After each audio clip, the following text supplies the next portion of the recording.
Good morning. It is 9:07 on Super Talk 99.7 WTN. Hey, how are you? My name is Chris Hand. Show's brought to you by our friends at Better Water LLC, water filtration systems, water softeners, betterwater.com. Joan Jones is in the newsroom. They're doing the changing of the guard in the producer studio. It's still Sam, though. Yeah, but wait for it. Wait for it, because Joan's window is out of view. I got a small window, yeah. Oh, there he is. It's the changing of the guard. Mason, we didn't know if we were going to see you today. I didn't know if I'd make it here either. Mason had a titch of the Rhea this morning. Maybe. Remember, Sam's laughing at me. You eating cheese again? What are you doing? No.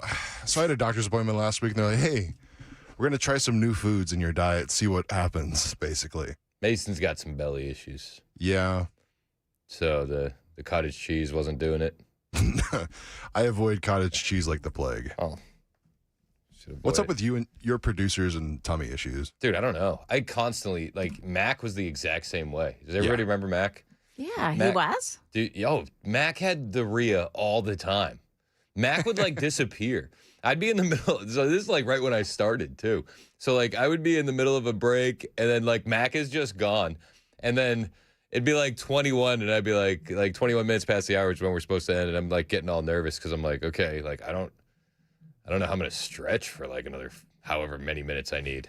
Yeah, you didn't see Mac in here. Because Mac would just be blowing up the bathroom. I don't know how I get this luck, but it's pretty consistent.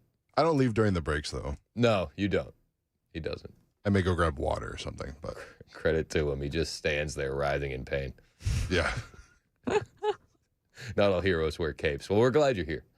Thanks, Chris. I appreciate it. You're welcome. Is it okay? Is it okay that I bring up the Rhea that you? It's fine. I've gotten used to it at this point. Are you sure? Okay. I don't want to make you feel uncomfortable. So just keep me posted. Yeah, we'll see what happens. All right, thank you. All right, so we got some stuff to talk about. You excited about this? I'm excited. Joe Kent is an absolute scumbag, and I think that was exposed pretty solidly yesterday. So, just to rehash, Joe Kent resigned from his position as the NCTC director, the National Counterterrorism Center. He was the director for that. He was working under Tulsi Gabbard. He resigned. He said, I just can't, in good conscience, continue to support this administration while they're in a war with Iran. And I made the case yesterday, if you really don't like it, why don't you stay in the room and have your points be heard, argue against it? And I also was wondering, is he getting in front of something? I mean, the timing seems so suspicious. And it turns out, yeah, he was getting in front of something. Because what we learned yesterday is that Joe Kent is under FBI investigation for leaking classified information. And that leak investigation predates his resignation by weeks. It actually coincides more with the timeline on him being cut out of the intelligence briefings before the Iran operation. And I'm like, dude, see, this is what we're talking about. And it really does piss me off. And I'll be perfectly honest with you. I think that there are some actual conversations to be had about the war in Iran. I think that there are actual criticisms that individuals can have about our greatest ally, Israel. I think that those are there and those are real. But when you get somebody like this, a classic opportunist slimeball, diving out, giving himself cover so he can scream, it's political persecution, by using this talking point, which is going to catch so much fire on the internet, and everybody's going to lean into, you're hurting that cause. You're hurting those good faith arguments. And it's a huge misstep by Joe Kent. But this was the news. It broke last night. Brandon Gill was on with Laura Ingraham. And while Brandon Gill is sitting there, the news breaks and Laura covers it. And, we got breaking news. This is pretty insane. Joe Kent, turns out, was under FBI investigation for leaking classified information. Sources are saying that Joe Kent, the former director of the United States National Counterterror Center, this is from Semaphore, he just resigned. He's now under FBI investigation for allegedly leaking classified information. And the investigation predates his departure. Congressman, your reaction to that tonight? Wow. Well, there's a lot there, and I think that we need to let this investigation play out, but we shouldn't tolerate any leakers in the administration, particularly regarding classified national security interests and information. So we'll let this play out and see where it goes. But if he was leaking, he ought to be held accountable just like anybody else would be. Amen. But the timeline is wild, right? It's insane. So this opportunistic former libertarian, former Democrat who voted Bernie Sanders in the 2020 primary before switching to the Republicans to run for Congress, before being pro-striking Iran in 2020, tweeting at Donald Trump about it, to now being anti-war with Iran. He's actually just been a slime ball his whole career. Is that what we're learning? He's under investigation. I don't know where the investigation goes, but I think the timing is super interesting. And then he goes on Tucker Carlson's show yesterday. And I know some people are mad with Tucker, and I get it. I don't really have strong feelings towards Tucker one way or the other. But the timing here is so sus. So Saturday, if you recall, Tucker Carlson said that the CIA has been reading his text messages. The CIA? Oh, geez. And that he could be in trouble under possible FARA rules because of his communications with the Iranian government. Okay. Then, fast forward to Tuesday, Joe Kent resigns, citing the war. Immediately following that, on Wednesday, he is in the studio with Tucker Carlson, and it just feels like they're running cover. And the question I have is, was Joe Kent leaking information to Tucker? Is that what was going on? Was Joe Kent... I don't have any information to prove this. I'm just speculating. Was Joe Kent leaking information to Tucker? I think that is just as plausible as Joe Kent being really, really upset about the war in Iran. I mean, let's also be fair to Joe Kent. Maybe that's the 100% honest truth, that he resigned because he was really upset about the war with Iran. I don't think that's out of the realm of possibilities. I don't think it's the most likely possibility. But he immediately goes on Tucker Carlson, and I wonder, is that who you were leaking information to? Is this a whole conversation to get out in front of everything so that way you can scream political persecution? Because the conversation between Tucker and Joe Kent, it was a staged interview. I mean, I don't know how to tell you that with any more certainty than just that. It was prepackaged. It wasn't raw. It wasn't organic. They knew where they were going. They slow-walked everything. And then you get little moments that lean into the conspiracy theorists online that's going to make individuals go absolutely insane. Like when he talked about Charlie Kirk during this interview. During the interview, he talks about Charlie Kirk, and he goes, we weren't allowed to ask any questions. Okay. Do you know something? Because I'm legitimately interested if you do. And you're not Candace Owens just asking questions. You were the National Counterterrorism Director. You had access to information. So say something or shut up. Is that a fair statement? Like, if you know something that the American public doesn't know, enlighten us, or stop leaning into sensationalism. Because when I see him doing this, I see a guy that is just trying to get away from the FBI investigation as quickly as humanly possible, and to have all these points of deflection to see, guys, they're coming after me. How could this happen? When it's just a career opportunist. Joe Kent, absolute slimeball. That's my determination on this situation. Joe Kent is a slimeball. Always has been. If you agree or disagree, 615-737-9986. Phone lines are open. And I'm happy to have a conversation about it.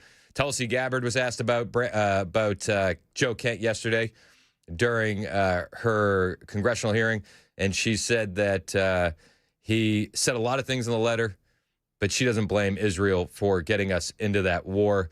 She was asked, does the comments from Joe Kent concern her? She said, yes, those comments concern me. This was the exchange with Tulsi Gabbard right here.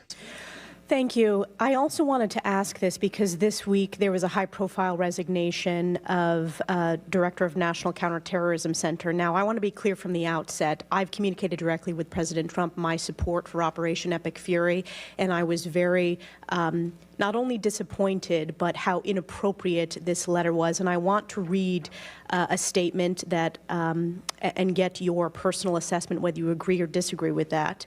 And that's this. Early in this administration, high-ranking Israeli officials and influential members of the American media deployed a misinformation campaign that wholly undermined your America First platform and pro-war sentiments to encourage a war with Iran. This echo chamber was used to deceive you into believing that Iran posed no imminent threat to the United States and that you should strike now. There was a clear path to a swift victory. This was a lie and is the same tactic the Israelis used to draw us into a disastrous Iraq war.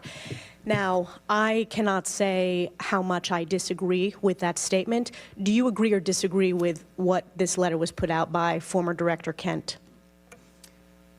He said a lot of things in that letter. Ultimately, we have provided the president with the intelligence assessments, and the president is elected by the American people and makes his own decisions based on the information that's available to him. But do you agree with, does that statement he made, blaming Israel, concern you? Yes. So, yes, it concerns Tulsi Gabbard. I think that she's a bit concerned because everybody kind of sees through this. This statement that he's resigning because of this when he's under an FBI investigation, it just reeks of the guy catching wind of that investigation and trying to get in front of it. Tell me how it doesn't smell like that. By all means, I'm all ears if you have a different theory. I really am. Like, I'm not against other theories. And I'm not against the fact that maybe Joe Kent really did believe that the war with Iran was bad. That's within the realm of possibilities. I just don't think it's the most likely. Tulsi Gabbard said she was concerned about the letter, but she also said during the same hearing that, listen, President Trump gets all the intel, and then he makes the determination. And he determined that Iran was an imminent threat. So what do you want us to do from here is essentially Tulsi Gabbard's take. Did you or the IC make any assessments as to the timing of potential threats facing the United States from Iran in the last 90 days? I'm sure there was timelines factored into the intelligence assessments that were delivered. Did any of them show imminence? The imminent nature of a threat is determined by the president based on a totality of the intelligence and information provided to him. Did any of them show that there were attacks anticipated within the next 90 days from Iran? It's too simplistic of a statement to say that because it depends on various scenarios occurring or not occurring. Did those assessments show timelines for the threats that Iran posed to the United States? The totality of threats, yes, there were timelines involved where it applied and where that information was available. But again, to your question about the determination of imminence, the president makes that determination based on the totality of information and intelligence. The bottom line is there was no imminent threat, and you know that, and there's no product that shows that. I yield back. This is what Tulsi Gabbard has to deal with today. Again, I think that there are questions about the war with Iran. We're here now. We need to get through it as quickly as humanly possible. At the end of the day, Joe Kent is a slime ball. This is red meat for a lot of the anti-Israel crowd online, and I think it's misguided. I think it actually hurts legitimate conversations that you could have about our greatest ally, and I think Joe Kent is doing this to look out for Joe Kent and possibly Tucker Carlson as well. Was Joe Kent leaking the info to Tucker? It wouldn't shock me. It just wouldn't. I mean, even during his congressional run in Washington, Kent was on that show, the Tucker Show, all the time. Tucker platformed him and continues to do so, as we saw yesterday. I mean, right after he resigns, like the next day, they're in the Tucker studio doing a staged conversation. It would not shock me if it came out that Joe Kent was leaking info to Tucker. It wouldn't. I don't know. Your take, 615-737-9986. It's 922. This is Super Talk, 99.7 WTN.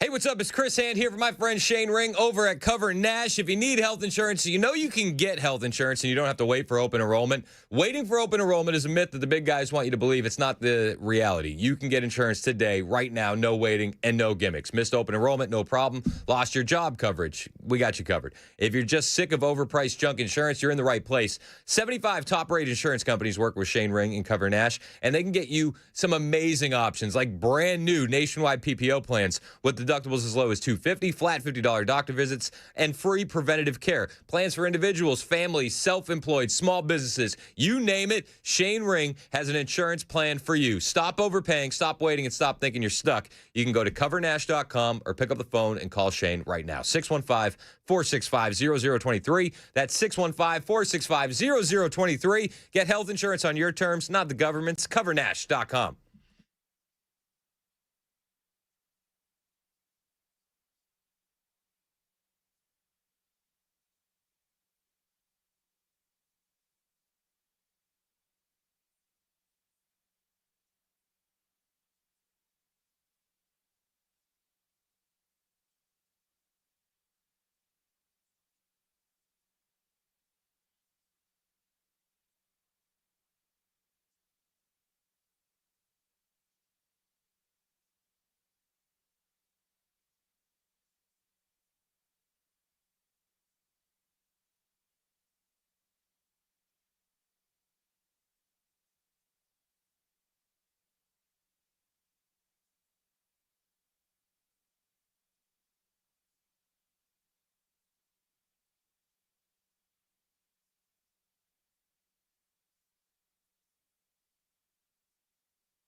Up ahead, why NES may never be held accountable by Nashville's government. And a new item discovered in the disappearance of a University of Alabama student who's gone missing in Spain. Those stories coming up at 9:30 on Super Talk 99.7 WTN. That's Joan Jones in the newsroom. My name is Chris Hand. The show is brought to you by Better Water LLC.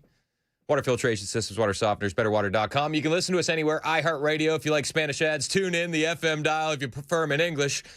You can also watch on Super Talk TV, Facebook, Twitter, Twitch, YouTube, and Rumble. What are you laughing about? Yesterday we were getting all the complaints. People were listening on the app. They said they got the Spanish commercials. No, I love a callback. That might be a selling point to some. Yeah, I'm here for it. I'm here for it. If that's how you prefer to get your ads, at least you don't have to listen to them. That's true. Dude, I've red pill my kids when it comes to commercials so bad. I'd be like, you know what you never see a commercial for? I'd be like, what, Dad? Like, bananas. I'd be like, what? They sell themselves. Yeah, you never have to, if you need a commercial, it's probably something you don't need. Like, what? Like, yeah, I've never seen a commercial for broccoli. They're like, what? You're right. It's true. You don't get them in Spanish either. It doesn't happen. It doesn't happen. But if you like your ads in Spanish, I think it's iHeartRadio that does it. Yeah, that sounds like the one. One of them, a listener texted us yesterday and said one of the Spanish ads was, it was in Spanish, describing the difference between 311 and 911. 311 you call when you need to dig a hole. Yeah. Yeah. Just good use of money, right? Oh, yeah. Classic. What's the hole for? I don't know. 6 feet deep? I don't know. Some people would prefer to call 311 than 911. Just saying. Just saying.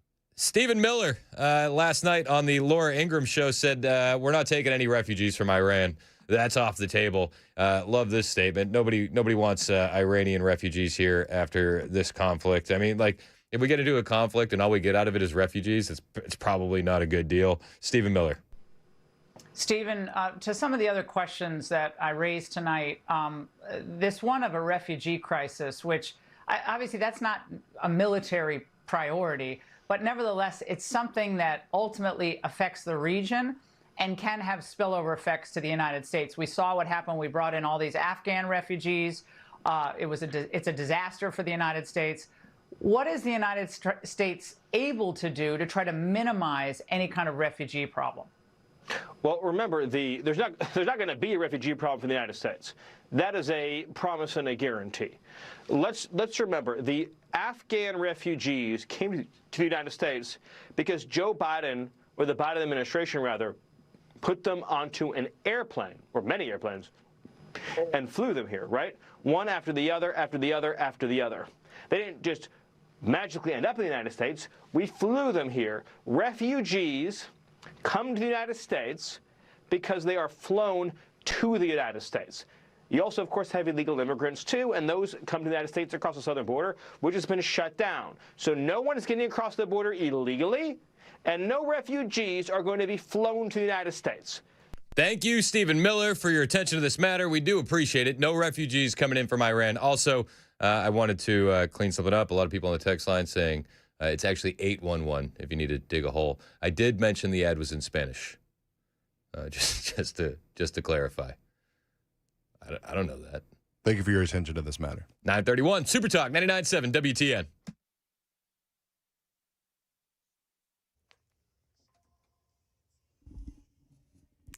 Good morning. I'm Joan Jones with your top stories. A bill aimed at making utility companies more accountable during emergencies and natural disasters died in committee yesterday at the Tennessee State Capitol. That measure would have required NES and other utilities to deliver timely information to customers, including where crews are working. Some members of the Business and Utilities Subcommittee said they voted against that legislation because they believe that NES has already taken steps to incorporate accountability.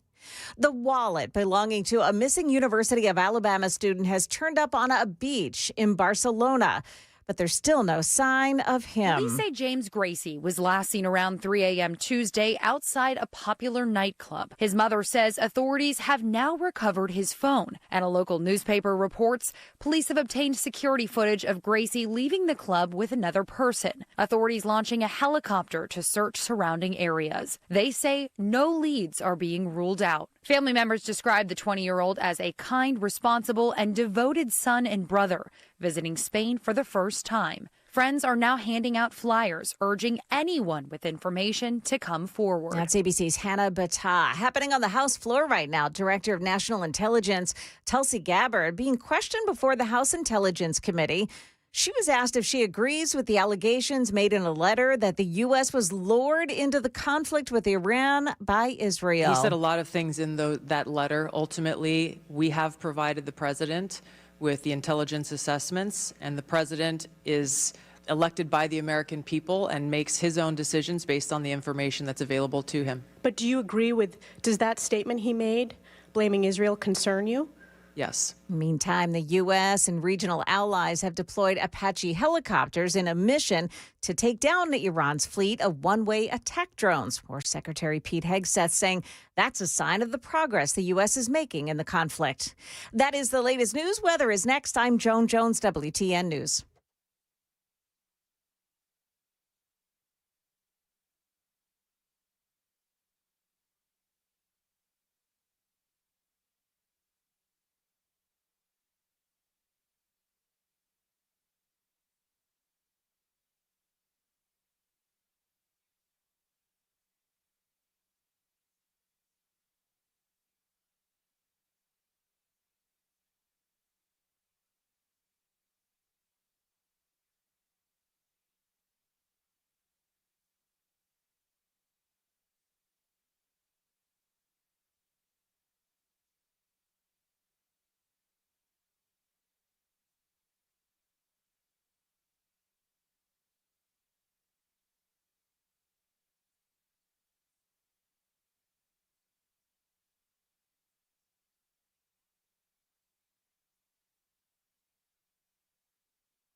938 Super Talk 99.7 WTN. Hey, how are you? It's Chris Hand. The show is brought to you by Better Water LLC. You're welcome to join the show any way you'd like. I see you guys popping off in the YouTube chat. Shout out to the chat. If you're over on YouTube, don't forget to hit subscribe and help us grow the digital footprint of the radio station. We do appreciate you doing so. If you want to join the show via the text line or the phone line, the numbers are the same, 615-737-9986. Our friend Brian is on the road, wants to talk about the Democrats in Tulsi. What's up, Brian?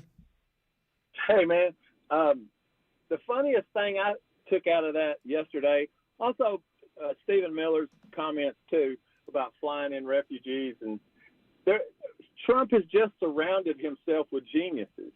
He really has. I know Tulsi used to be a liberal Democrat, but she saw the light and come over. But how often do you see them take credit for a lot of things? You very seldom do, because that's what good soldiers do.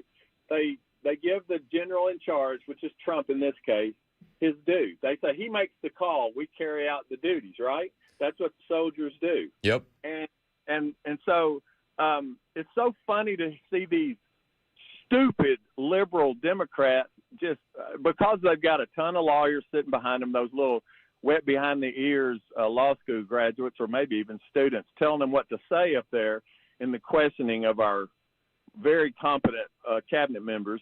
And she, I don't think they've ever seen anybody so strong, so competent, so good for this country than Trump. And so they don't know how to attack him. Right. And so those people, they defend him very well and they defer. Well, and I think it's good. And with Tulsi especially, like, she's not a pro-war politician. She's very anti-war. I would imagine behind the scenes, her personal take is we shouldn't be involved in Iran. And I'm just speculating here. I'm just basing that on past comments. But she doesn't duck out and resign like Joe Kent, who allegedly resigned because he doesn't support the war. I think he resigned to cover his own ass because of the leaking. But if we're taking it at face value, Tulsi Gabbard is probably still an anti-war voice in that administration fighting against that kind of stuff. But when the time comes for the rubber to meet the road, she's going to back the president, to your point. And I think that's the right thing to do. Well, I do too, 100% of what you just said. But here's the thing. She doesn't have to worry about baggage. That Kent dude, he knew what he had done. We all know the sins we commit. We're supposed to confess them one to another. I don't do that very well. I confess them to my Lord and Savior, Jesus Christ. But I'm not going to confess to you that I'm looking at a girl wishing, that I'm lusting after or whatever, which I don't do anymore because I'm 65, been married 43 years. So I don't have to worry about that, bro. but the Kent guy had a lot of baggage that he knew about, that they found out about. Now, like you say, he's backtracking, he's covering his rear and going to Tucker and doing the things he's done. It just looks suspicious. Like you said, I think you said sus earlier. That's your generation's word for suspect, I guess. Yep. Suspicious. And he's 100% that way. And Trump, maybe through channels, maybe not Trump, maybe Hegseth or somebody else or Tulsi or somebody, they found out what's going on with this guy as a leaker. And now he's trying to go to his buddies. And I used to be a big fan of Tucker's too, myself. But I don't take anybody 100% all the time, not even Trump, even though I'm so thankful for him being our strong leader. And I've made the comment before. It's like, I don't even agree with my wife 100% of the time. And that's, you know what I mean? Like, what are we doing here? You're not going to agree with anyone 100% of the time. It's just not going to happen. No. And let me tell you, 43 years of marriage, I tell people this story all the time. My dad said when I fell in love with my wife 43 plus years ago, we dated for 6 years. He said, "You love that girl?" I said, "Yes, sir. I love her more than, and I didn't know I was in lust. I thought I was in love. And he said, "If you marry her, one of these days you're going to want to kill her." And I said, "What?" And he said, and so my dad's been dead about 40 or something plus years, and I've never been able to tell him how right he was. So now I lean over to my only son-in-law and I say, "How many times have you wanted to kill her today?" He said, 15 times or 5 times or whatever, because it's just a fact of life. You may not want to admit it, but it's a fact. You're not going to agree 100% all the time with anybody. Amen. Thanks for taking my call, bro. Hey, anytime, brother. Let's go to Bob in Springfield. Bob, how are you, sir? Good, Chris. Spring Hill. Spring Hill. My bad. What do you got? That's fine. Hey, real quick, I don't think anybody wants war. I think the majority of Americans probably the majority of politicians don't want war. But we've been kicking this can down the road with Iran for so long, and if they did get a bomb, they're going to use it, and then that's when the American people are going to say, well, why didn't we do something when we had the chance? Yep. So although I'm not for war, I'd rather deal with it now than having to deal with it if they get the bomb, and then they're going to try to, bomb our country or Israel and stuff like that. So I'm just saying, I think most people are against war, but sometimes it's a necessary evil. Yeah, I think the tough thing now is like, okay, where do we go from here? How long does this last? And the longer it goes on, the more support the Trump administration is going to lose. And if this continues to escalate into striking energy infrastructure, the spike that we're seeing in the gas prices isn't going to go away. It's just not. The hit is going to be to the more Indo-Pacific nations, the Southeast Asia, India, but like they're really going to see the energy spike. But as you know, oil is traded on a global market, so we're going to see prices go up. And I would imagine if we don't see prices start to go down by April, they're going to start hitting the panic button in there, and they're going to have to. Because the American people aren't going to put up with this for that long. $5 diesel gas, nobody's going to put up with it, and it's going to ripple through the economy in a negative way.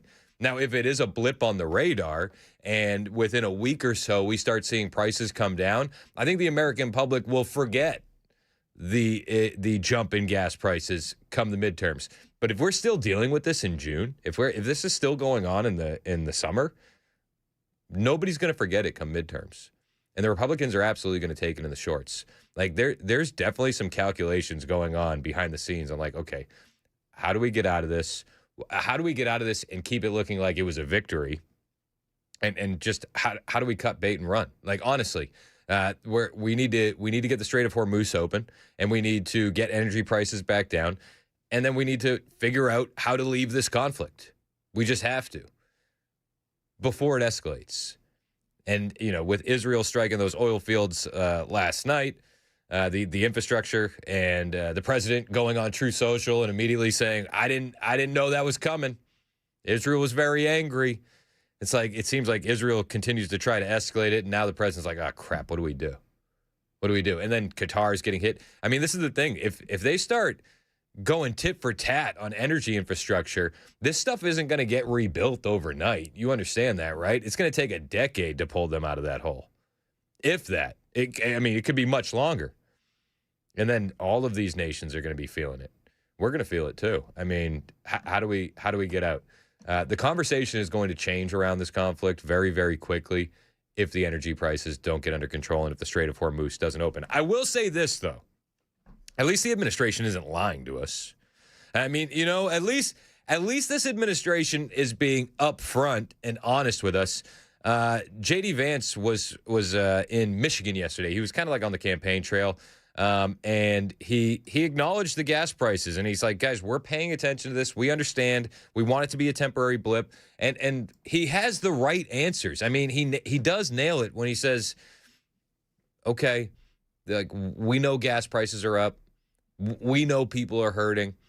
At least you acknowledge what the American people are going through. The Biden administration told us, well, there's no inflation. And then they said, well, there is inflation, but it's transitory. And then they said, well, actually, we have the strongest economy in the world. And everybody's like, what are you talking about? Like, everything I'm looking at tells me something different. At least the Trump administration is being honest. This was J.D. Vance yesterday in Michigan. What is the administration doing to help keep gas prices down, and where do you see gas prices going here in the near future? Well, the President of the United States has been crystal clear about this. Look, gas prices are up, and we know they're up, and we know that people are hurting because of it, and we're doing everything that we can to ensure that they stay lower. I will say, the President said this, and I certainly agree with it. This is a temporary blip, okay? What happened under the Biden administration is that gas prices were high for 4 years. Gas prices are higher right now. And frankly, they're not even as high as they were during certain parts of the Biden administration because of what's going on in the Middle East. It's not going to last forever. We're going to take care of business. We're going to come back home. And when that happens, you're going to see energy prices come back down to reality. But in the meantime, when that happens, when the conflict ends, you'll see energy prices come back down to reality. I hope that happens sooner rather than later. Again, I kind of want to fast forward and get there now, just for American people who are hurting. But if this does take a couple more weeks and it is just a blip on the radar, people will forget about it come midterms. I know it sucks right now. And I know people that are dealing with high gas prices don't really give a damn about the midterms. Like, okay, fix it now. I get that. But at least they're acknowledging it. I don't know. It's not the greatest thing. It's like, yeah, things suck. Okay. But at least you're not lying to us. And I'm willing to give them the space and grace to allow this to be a blip on the radar. I'm going to lean in and trust them until we no longer can. And I think that line in the sand is going to be April-ish or like first or second week of April. If we don't see gas prices coming down, that blip is turning into a bit of an extended issue here in the States, and it needs to get rectified. I'll trust the Trump administration here until we can't. I do think that they're looking for a way out on the forever war, and they don't want this to turn into a forever war, but we'll see what happens. Stephen Miller last night with Laura Ingraham. He says, we are winning this conflict, and we're doing it because Pete Hegseth isn't tied down with politically correct rules of engagement anymore. And this is one of the reasons why I think that we can get through this rather quickly. We've heard Hegseth say we're not going to slow down. We're going to kick them while they're down. And Stephen Miller last night on Laura Ingram's show kind of reiterated the same point. Objectives instead have been achieved in a matter of days because under the leadership of President Trump, and then, of course, with Secretary Hegseth of the Department of War, we are not fighting a politically correct battle. The hands of our warriors are not tied in getting up and going after the objective and going after the objective ruthlessly because this is war. And in a war, you have to fight totally. And so we have seen the leadership of this regime has been completely decapitated and obliterated. We have seen the IRGC dealt one humiliating blow after another. Their Navy is in the bottom of the ocean. Their Air Force is in rubble. Their ballistics missile program has been annihilated and is getting further annihilated every single day. So when the Democrats tell you that we are in a stalemate, that's just not the reality. We need to get the Strait of Hormuz open. We are working on that. They dropped the 5,000-pound bunker buster bombs the other day. But the issue is there's a lot of drones. They're really cheap to make, and there's no real way to stop that. That's kind of what we're up against right now. You can't kill enough enemies to stop these drone launches. They had seven links in the chain of secession. So we've taken out about four ranks of their leadership, 3 or 4. There's going to be more of them that come after. And those drones are so cheap. They're going to keep flying. There has to be a way out of this conflict. I'm going to trust the Trump administration to find that right way out. But until they do, we're going to continue to see these gas prices high, Strait of Hormuz closed, and the frustration from the American people growing. I think it is justified to a certain extent, but we'll keep tracking this story as closely as humanly possible and bring you all the updates here on Super Talk 99.7 WTN.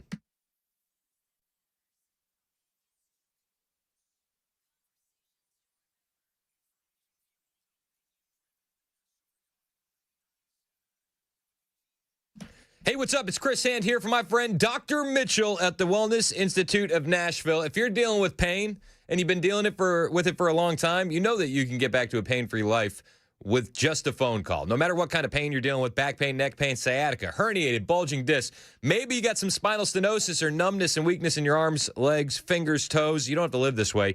You can call Dr. Mitchell today and get an appointment with him, and it's going to change your life. They're the first and only office in the state of Tennessee with a brand new machine called the HydroWave. This is going to stimulate your stem cells for real healing at the cellular level. This is state of the art. No one else has it. They also have non-surgical spinal decompression, which is currently 47% off. You pair either of those brand new tech with the cryotherapy, the anti-gravity machines, the robotic lasers, you're not finding more advanced ways to deal with your pain. And what you won't find at the Wellness Institute of Nashville is surgery, opioids, painful injections. Not their style. This is why Dr. Mitchell needs to be your doctor. Grab your MRI. They'll take x-rays if needed, and they'll walk you through exactly what's happening and give you a real treatment plan to fix the problem today. 615-246-5009, 615-246-5009, or find them online, painisbad.com.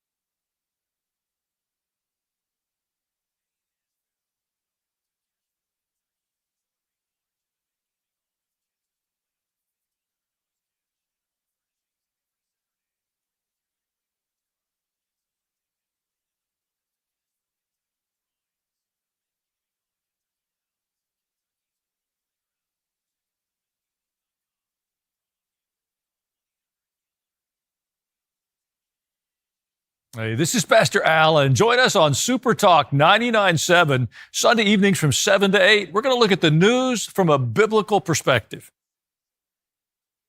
Elon Musk's privately funded tunnel from downtown BNA. The most cutting-edge transit systems in the world. They call it the Music City Loop.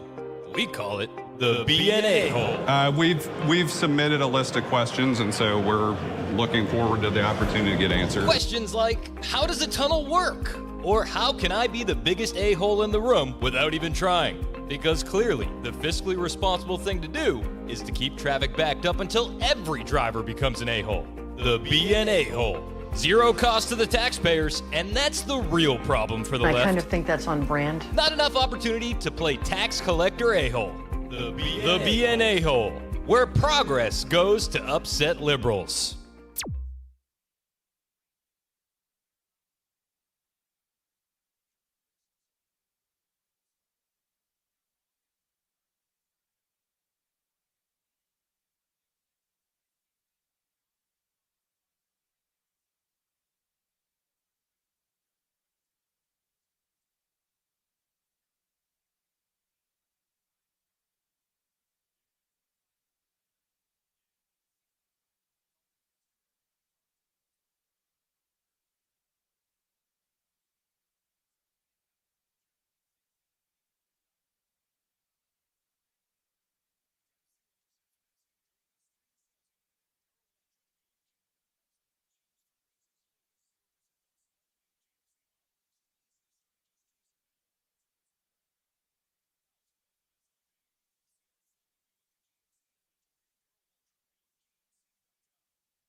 Up ahead, the Pentagon has its hand out looking for some new cash. We've got that story coming up at 10 on Super Talk 99.7 WTN.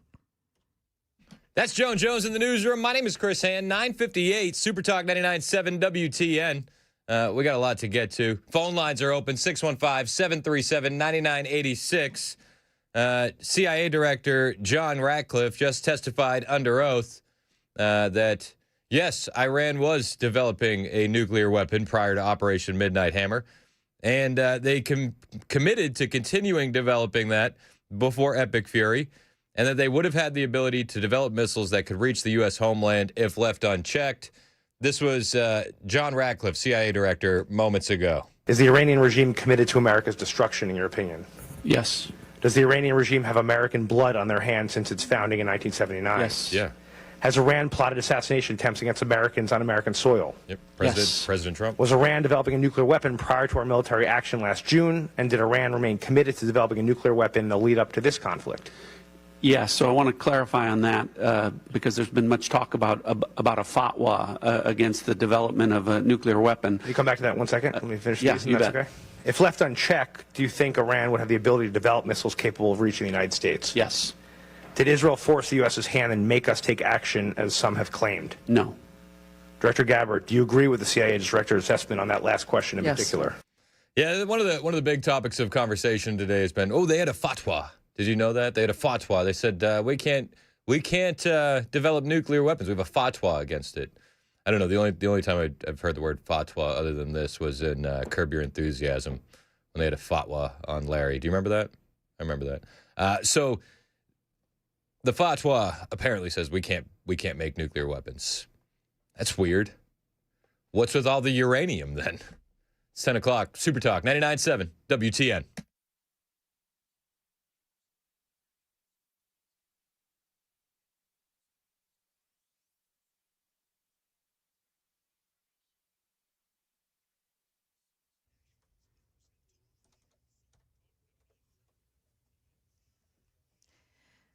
Good morning, 10 o'clock. I'm Joan Jones with your top stories. The Pentagon requesting an additional $200 billion to fund the conflict in Iraq. $200 billion. I think that number could move, obviously.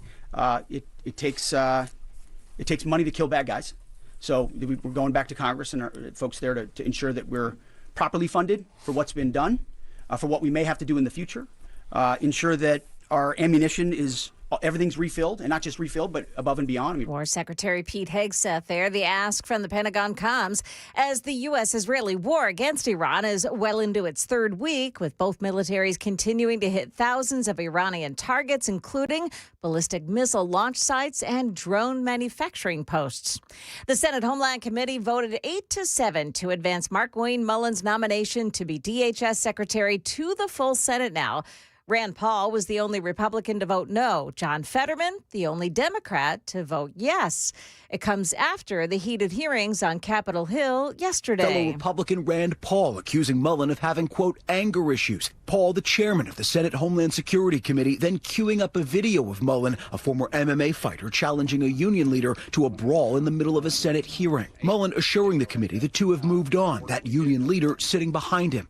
Both of us have had conversations. Both of us have shaken hands, and both of us agreed we could have done things different. The Oklahoma Republican promising a change of tone at DHS from the tumultuous tenure of Secretary Kristi Noem, including requiring ICE agents obtain warrants signed by a judge before entering a home or business. That's ABC's Jay O'Brien. Mullins needs a simple majority of the full Senate. That could happen next week. Well, that was fast. In October, battery manufacturer Ultium Cells cut 700 employees at its Spring Hill facility as electric car sales slide. Well, now that company says it's shifting from car batteries to making batteries to power AI data centers. Ultium investing $70 million to retool the facility and then hire back and retrain those 700 employees to make the shift. In Nashville, a neighborhood's been shaken after a man was found dead in the woods near their homes. This happened at Doverside Drive and Oakview Drive, where a homeless camp has been growing. This was what we feared the most, was that something like this was going to happen, and it shouldn't take somebody dying. Less than 2 football fields away from my house. We've raised our sons here. I don't know what's happening to Nashville. A woman telling WSMV4 that Nashville officials aren't listening to their concerns and their calls to clean up the area. That is the latest news. Weather is next. I'm Joan Jones, WTN News.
Six minutes past the hour on Super Talk 99.7 WTN. Hey, how are you? It's Chris Hand.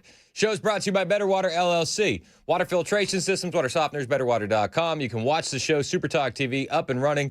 Facebook, Twitter, Twitch, YouTube, Rumble. Hit like, hit subscribe, free to do, and it really helps out the radio station. Plus, who wouldn't want to watch the show? We have video on the live stream for all the audio that you hear on your radio. Just an added bonus. If you ever miss something, you can always go back and catch it again. You want to join the show, you're more than welcome to 615-737-9986. 615-737-9986. Joe in Dixon's been waiting on the line. He is a self-declared liberal, so he goes to the front of the line. What's up, Joe? Thanks for calling in. What's up, Chris? Thanks for taking my call. How you doing? Good, man. So you want to talk about Joe Kent, right? Well, yeah, I listened all day yesterday, too. I'm a mailman, so I'm delivering mail. But I pulled over today. I'll give you my lunch break to call in. So I'm fine to talk about whatever. I feel like the best thing is to just me lay out why I don't understand what's going on, and then we can talk about the Joe Kent, Tulsi Gabbard stuff. Okay, what don't you understand? All right, so here's why I don't understand what's going on. So last year in July, we had information that Iran's uranium was enriched at 60%. Okay, now, I agree. If Iran gets that capability, that's not a good thing. We have to do something. We can't negotiate at that point. Okay, so we completely obliterated their enriched uranium, I'm supposing, their nuclear capabilities. So then we come around to this year, and where Trump's negotiating, says they're still not willing to negotiate. So now we have to take out the regime. Whether or not Israel Intel was the one that said, hey, all these leaders are here, or it's your enriched uranium, I don't know which one it was. But then we're like, okay, we'll go ahead and take that out now. So We tried to take out the enriched uranium. Now we're trying to take out the regime so that we can get the enriched uranium. I just don't understand what is victory. Like, what's the end game here? That's what I don't understand. Yeah, I mean, I think I'm kind of in the same boat with you. I don't know what the end game looks like. I mean, they wanted to topple the regime. It looks like they've done that. They would rather put in a pro-U.S. regime. It doesn't look like that's going to happen.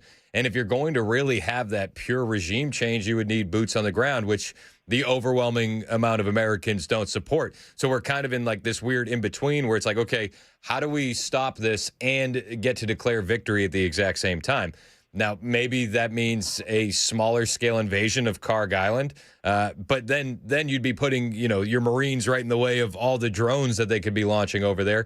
Maybe you take out energy infrastructure, but then you go tit for tat with them taking out our allies' energy infrastructure, whether it's the LNG or the oil, whatever it might be. But they'd be going after Saudi Arabia, they'd be going after the Emirates, they'd be going after Qatar, and it would turn into a global catastrophe quick because you're not rebuilding that stuff overnight. I mean, to say to you that I know what the end game is, I would be lying. My hope right now is that the Trump administration finds a way to thread that needle like they have before, and that we can get through this as quickly as humanly possible so that way it does remain a blip on the radar when it comes to energy prices here in America. Because I don't think, and maybe it's just me, you tell me if I'm wrong because you're on the other side of the aisle, I don't think the average American truly cares about the war with Iran. I think the average American cares about how this is affecting them, and it's affecting them right now at the gas pump. Right, exactly. I agree with most of what you said there. Yeah, this wasn't a big problem until we saw an effect in our gas prices. I'll agree with that. My thing, I would just like Trump to come out and communicate to us, what is the end game? What is victory? He's already declared victory. And I feel like that's what's causing so much confusion, and honestly, it is what it is, infighting on the right side, because y'all are fighting about whether or not we're getting enriched uranium, whether or not we had intel it was enriched uranium, or whether or not we're fighting over their intent to create enriched uranium. Like, those are two different things, and I feel like that's what the Joe Kent, Tulsi Gabbard thing is all about. Is Congress, I completely disagree on the Joe Kent thing. Joe the Kent from Ohio asked her directly, was their intention, like, were they actively trying to recreate what they had? And she had to answer no. Their intent may be to be there. Yeah, they're always going to have that intent. But if we're focusing on intent, that's regime change. That's different. Yeah, I mean, we're full scale into regime change, it appears. I mean, I don't know what the end game looks like here. It's tough to say. I'm not privy to the conversations. I'm not privy to the intel that the president is privy to. So I have a hard time bringing those details because I just don't have them. Right, but then I can't square the president telling us that this is justified because it was an imminent nuclear threat. I mean, the threat, it's hard to argue that Iran isn't a threat, though. Right, I agree with that. We just had this whole conversation. But they've been a threat. They've been a threat for But the only reason decades. they're a nuclear threat is if they get to 60% enriched uranium. They're going to have the intent. Yeah, I mean, so they're going to continue trying, and they continue to try to rebuild afterwards. I mean, Tulsi Gabbard said that during her hearing. I think I played the clip a little while ago that they were already back. She actually said the exact opposite. She said there was no intel that Iran was currently trying to rebuild their nuclear capabilities. No, maybe it was Ratcliffe that said it. This was John Ratcliffe said that they were developing a nuclear weapon prior to Operation Midnight Hammer, committed to continue development before Epic Fury. So John Ratcliffe, CIA director, testified under oath that they were committed to continuing development before Epic Fury kicked off. So not Tulsi Gabbard. They're committed to redevelopment, or they're actively redeveloping? Committed to redevelopment was what he said. But let's be perfectly honest. So committed to redevelopment just means intent. But I would say this: why wouldn't they want a nuclear weapon? Right, I agree with that. You see all the nations that get toppled when they don't have one. So the only nation that hasn't been toppled that is in the quote unquote axis of evil is North Korea. And it's because they have a nuclear weapon. Yeah, right. I agree. If you're not a superpower, that's the way to defend yourself. You see that with Ukraine. I agree with that. But that's why I'm like, so I think it's kind of irrational to say, were they really trying to develop a nuclear weapon? It's like, no, that's always going to be the goal because that's the way that you don't get toppled. I agree with that. I'm agreeing with you that their intent is going to be that. But the reason that we were given to go into this war now by our president was that they were an imminent nuclear threat. Yeah, imminent nuclear threat does not mean they had an intent to rebuild their nuclear stuff. Those are two different things. But we can split hairs on why we got into it. And before we got into it, I was against it. Neither of us are privy to the intel that the White House is. We're just not. Right. That's what so I'm we just going off don't. what our president So we tells us, and then what Tulsi Gabbard just said in that press conference. But I'm gonna trust the president until this thing gets too far down the road. See, and that's where we just differ. I mean, we agree on a lot of things, but I feel like that's just where we disagree. I just do not trust Trump to get us out of it. I hope he's right. I hope he can get us out of it. But what like you said? But what has led you to not trust Trump to get you out of a military situation? That's a whole nother conversation, brother. I'm not gonna lie. I'm lifelong conservative, but after January 6th, I started questioning everything. So I just January 6th. January 6th is what the line in the sand was that made you not be a conservative anymore. Yes, sir. It is. Why? Once I found out about his false slate of electors and what he wanted Mike Pence to do, I just couldn't believe it. If there was actually false votes and stuff, to be able to prove it. But Democrats have brought alternate electors to elections in the past as well. Like that wasn't like a wild thing. No, it was illegal. There was people that were put in jail because they signed their name to the paper that Trump tried to do. I mean, there was a lot of people put in jail after January 6th that shouldn't have been. Those were duly elected by the state. Trump was the one that elected the other slate of electors. Okay, yeah, so, I mean you're the first guy that I've ever heard. Brother. Yeah, what don't you like about Joe Kent? Joe Kent, I don't know that much about Joe Kent, but the way you're portraying it, I see it as it's more likely that he just doesn't agree with Iran because Tulsi Gabbard came out and said, due to our intel, no, we did not know that they were rebuilding any type of nuclear capability. So in my mind, what's more likely is that he's telling the truth about why he resigned. Even though that there was an FBI investigation into him leaking that predates his resignation? Yes. If it's proven that he's a leaker, then yes, you're right. But if the FBI investigation doesn't produce anything, will you admit that you were wrong? Yeah, I'll always let new information change my mind. But I don't know why I don't know why they would come out and make that claim if they didn't have the receipts to back it up, because that is so easily proven or disproven. Right, which is why investigations happen. So if it happened, yeah, investigate him, prosecute him. But investigation doesn't mean guilty. And I feel like you're treating investigation equals guilty. I feel like the FBI is going to investigate a lot of people inside of the government I think they said specifically, we're investigating a lot of people for leakage. So he might just be in a position where they have to investigate him. We don't know if there's any merit to that yet. Okay. I just think he's covering his own ass. Right. And you said that. You just see it as more likely. I just see it as more likely that that's not true. But, okay, so you're saying that Tulsi Gabbard is against the war, which I would imagine that she would be. I don't think that she's pro-war. She stays in the arena to continue battling. Joe Kent is against the war, and he takes his ball and goes home. Right. The whole take his ball and go home. Yeah, you're right. They can do more if they are in that seat. I'll agree. But I mean, there does come a point where you have to say, I just can't be on this side. But yes, I'll agree with you that he can do more if he stays in there and doesn't take his ball and go home. All right. Hey, Joe, I appreciate the call, man. Call in anytime. Hey, I'm a mailman. I'll listen. I'll call in here soon. Appreciate the combo. All right, bro. Appreciate you. That's Joe. Self-described liberal. He doesn't, I don't know if I feel like liberal has such a negative tone to it. I don't know. He didn't sound like a lib. Left-leaning. To say that you change your tune after January 6th, though, is wild. That's a take. It's a choice. It's a heck of a choice. All right, so the war continues on. Stephen Miller last night with Laura Ingraham says that we are only days into this and we've already achieved our objectives faster than we thought, and that it's going to lead to quick victory. Let's hope he's right. Obviously, that's root. Have any NATO members told you that they're going to help? Because so far, France, Germany, UK have been adamant that this is not their problem.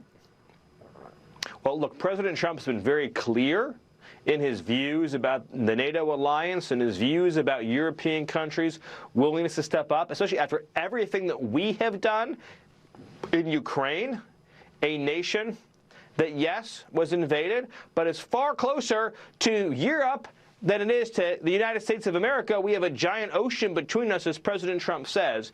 The rest of the world depends on traffic through the Strait of Hormuz, not the United States. But again, I just want to underscore, this is a conflict that is only days long. The United States has achieved its objectives even faster than anybody thought possible.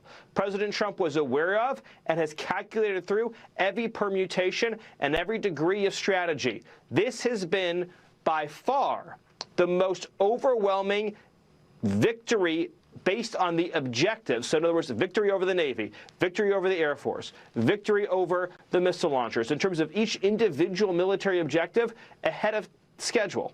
So that's where we are right now. And again, the president has very wisely, very intelligently created maximum leverage for the United States by building up our energy independence as we engage in this conflict. But just quite a few things that Stephen Miller laid out there. The fact that we are completing our objectives faster than we thought, taking out the Navy, taking out the Air Force. Strait of Hormuz is still an issue. Would love some allies to get in there. But he's right. The Strait of Hormuz, while it is going to affect our prices, it's not going to affect our supply. It's going to affect the rest of the world much, much quicker. And those allies should get involved and try and get that open. It doesn't seem like any of them want that fight. But Donald Trump said, okay, well, we'll just do it on our own then. I'm interested to see where this conflict goes. It does seem like we're about to see another round of escalation here. Pete Hegseth saying just earlier today, this is going to be the hardest we've ever hit him. Since the last time, that was the hardest we've ever hit him. Okay. When does it end? I mean, that's a question that everybody wants to know. When do we get back to normal? How do we declare victory? I mean, they are declaring victory, but we're still engaged. It's getting messy, but we'll see what happens. It's 10:21. Super Talk 99.7 WTN.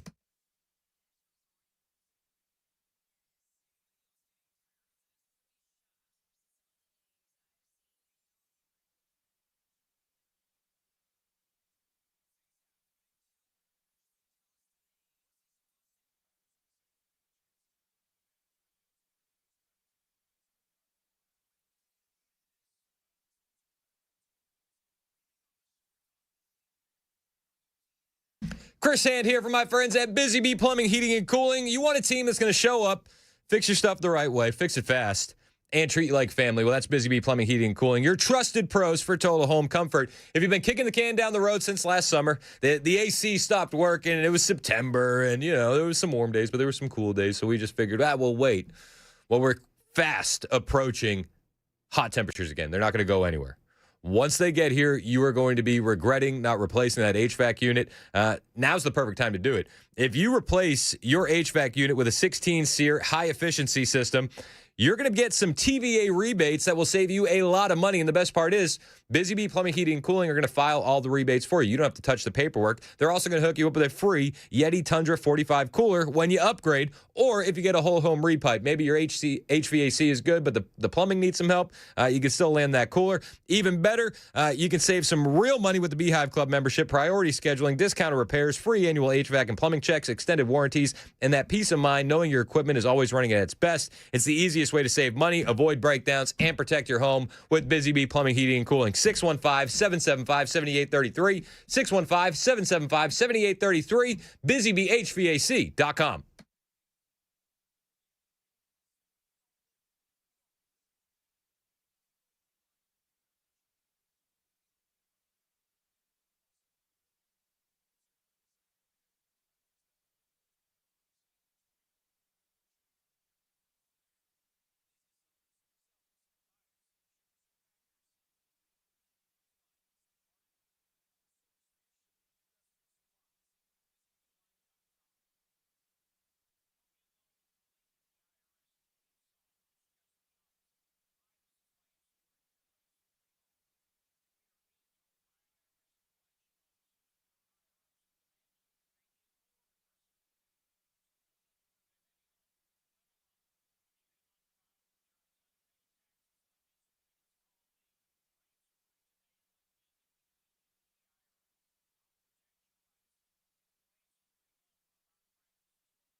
They're talking worldwide threats again on Capitol Hill today. We'll bring you the latest. And another rideshare company goes all in on autonomous cars. That and more coming up at 10:30 on Super Talk 99.7 WTN. That's Joan Jones in the newsroom. My name is Chris Hand, 1025 on Super Talk 99.7 WTN.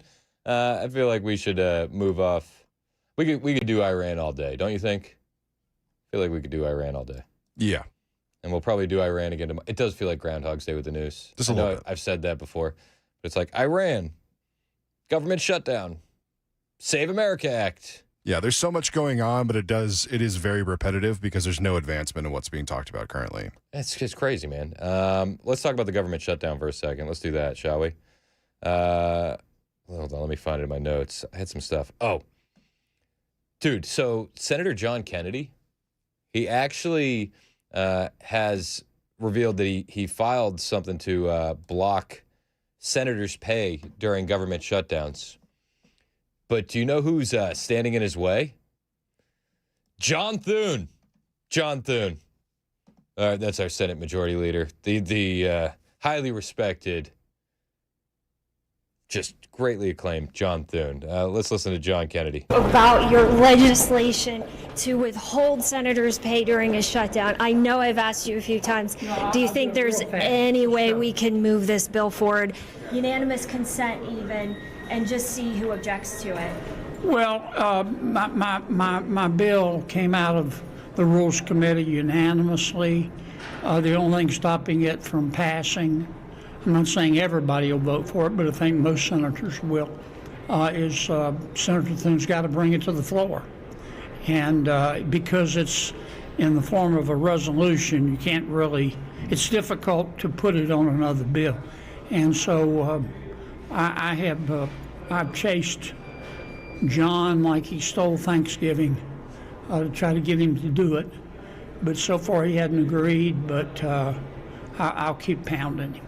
So DHS employees could maybe reach out to Thune's office and try to help get push forward a mechanism to bring it to the floor? Sure. Okay. Thank you, Senator Kennedy. I appreciate Based Kennedy, and weak John Thune. I mean, both things we already kind of knew. Let's be perfectly honest. We already felt that way about both of them. But why are these senators getting paid when TSA workers aren't? I mean, and they're all loaded. Like, let's not beat around the bush. It's not like them missing their check is even going to actually create any hard times for the senators that we have up in D.C.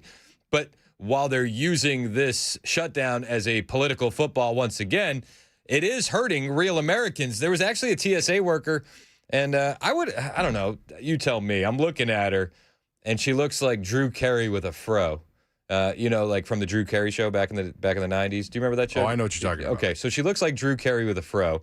If you're not watching on Super Talk TV, I would imagine she votes liberal, but she's not exactly happy after members of Congress and Chuck Schumer and the Democrats are blocking TSA workers' paychecks because she got some bills.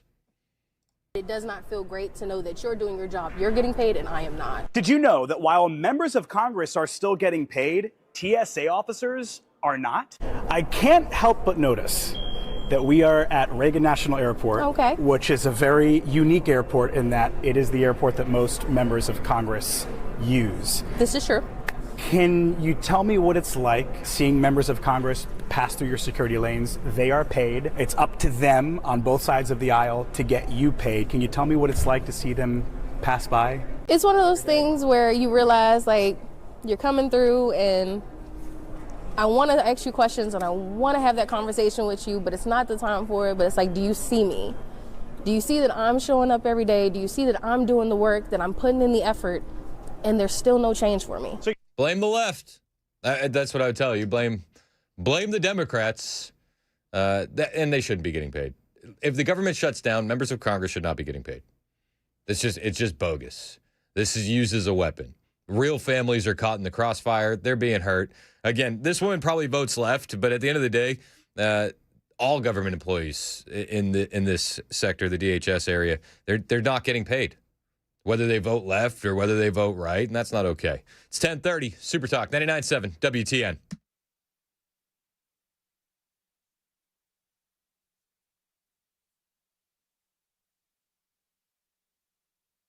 I'm Joan Jones with your top stories. The House Permanent Select Committee on Intelligence holding a hearing on worldwide threats. Arkansas Congressman Rick Crawford is the committee chair, says President Trump made the right call to launch the conflict in Iran. Make no mistake, Iran is committed to acquiring nuclear weapons. It's been their policy and it is their intent. Anyone who thinks we weren't on borrowed time is refusing to acknowledge the failure of prior policies. Ranking member Jim Hines, a Democrat, disagrees. The president also claimed that Iran would soon possess a nuclear weapon, perhaps in weeks. That is also not true. It is not supported by a single report from your agencies. That hearing is ongoing. A building in a historic district in East Nashville that was knocked down without permission is now being rebuilt. WSMV4's Marius Payton says that house was operating as the Groove Record Store when the bulldozers moved in. I think that they need to be severely punished for coming in here and arrogantly tearing down a major resource in this community with no penalties.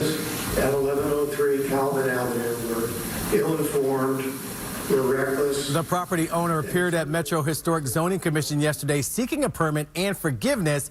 He claims he didn't know the home was located in a historic district, despite owning it since 2022. The board voted to deny his permit and for the home to be rebuilt at his expense. And plans for that new home are due in 6 months. And Uber is making a significant investment in the electric vehicle maker Rivian as it prepares to launch robo-taxis. That deal calls for Uber to invest $1.25 billion in Rivian for the next 5 years. Rivian will supply a fully autonomous fleet of cars to be available exclusively through Uber. Last December, Uber began using robo-taxis in Dallas in a test of its program. That's the latest news. Weather is next. I'm Joan Jones, WTN.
36 minutes past the hour on Super Talk 99.7 WTN. Hey, how are you? It's Chris Hand.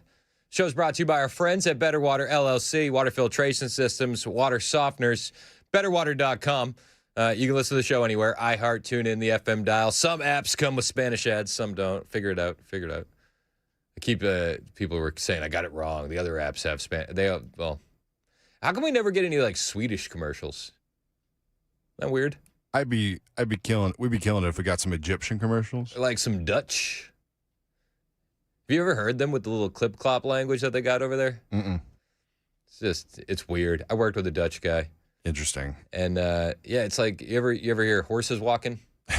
Yeah. That's kind of their language. What? It is. Don't tell any of your Dutch friends. Clip and hawking. And it's like, okay, dude, chill. Get it. So, equestrian. I did. I worked with this Dutch guy for the longest time. We were like, they were a jingle company, radio jingles. Yeah. Like, man, it's in the morning. So we would make all that stuff, and then we would sell it to radio stations. But they were over in Europe, and he came over here, and we were doing work, and he's like, I just don't understand you Americans with the Second Amendment. And I was like, we'd been hanging out for like 4 days at that point. I was like, you know I've had my gun on me every single day, right? And he was like, what? What do you mean? And then he just went off into a clip-clop rant.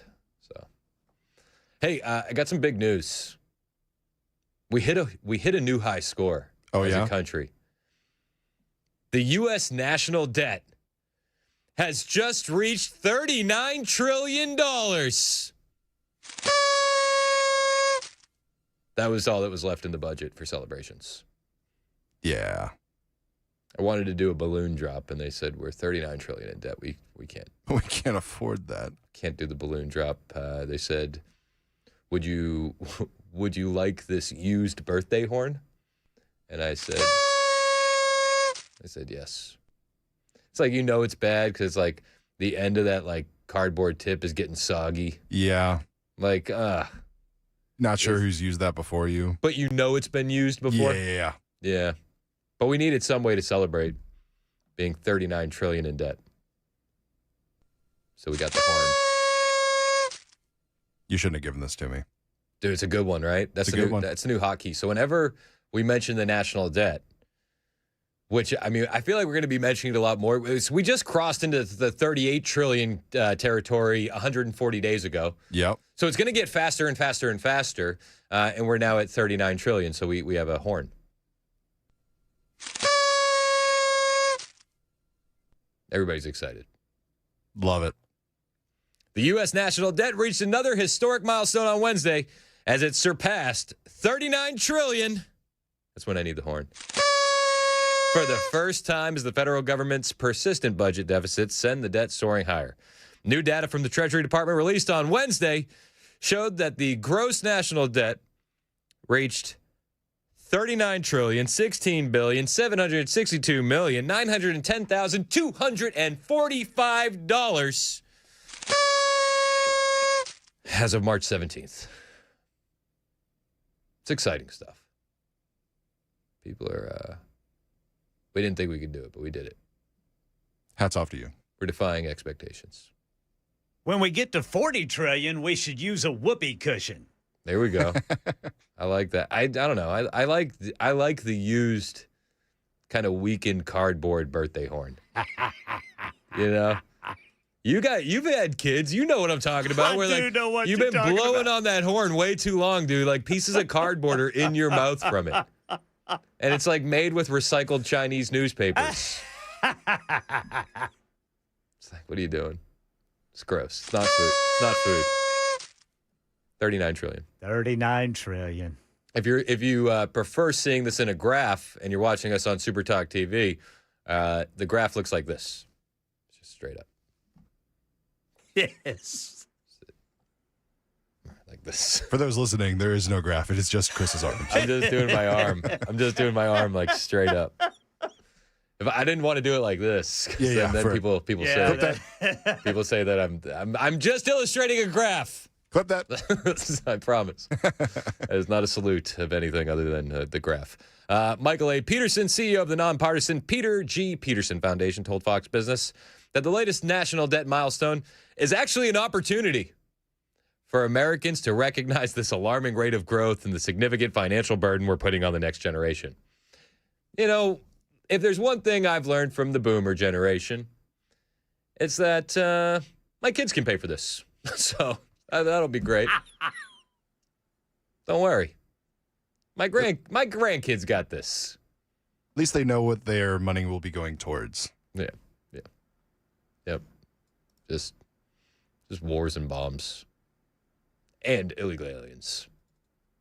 A lot of illegal aliens. Speaking of which, Save America Act, Democrats continue putting their foot in their mouth when it comes to illegal aliens. We've watched the goalposts move.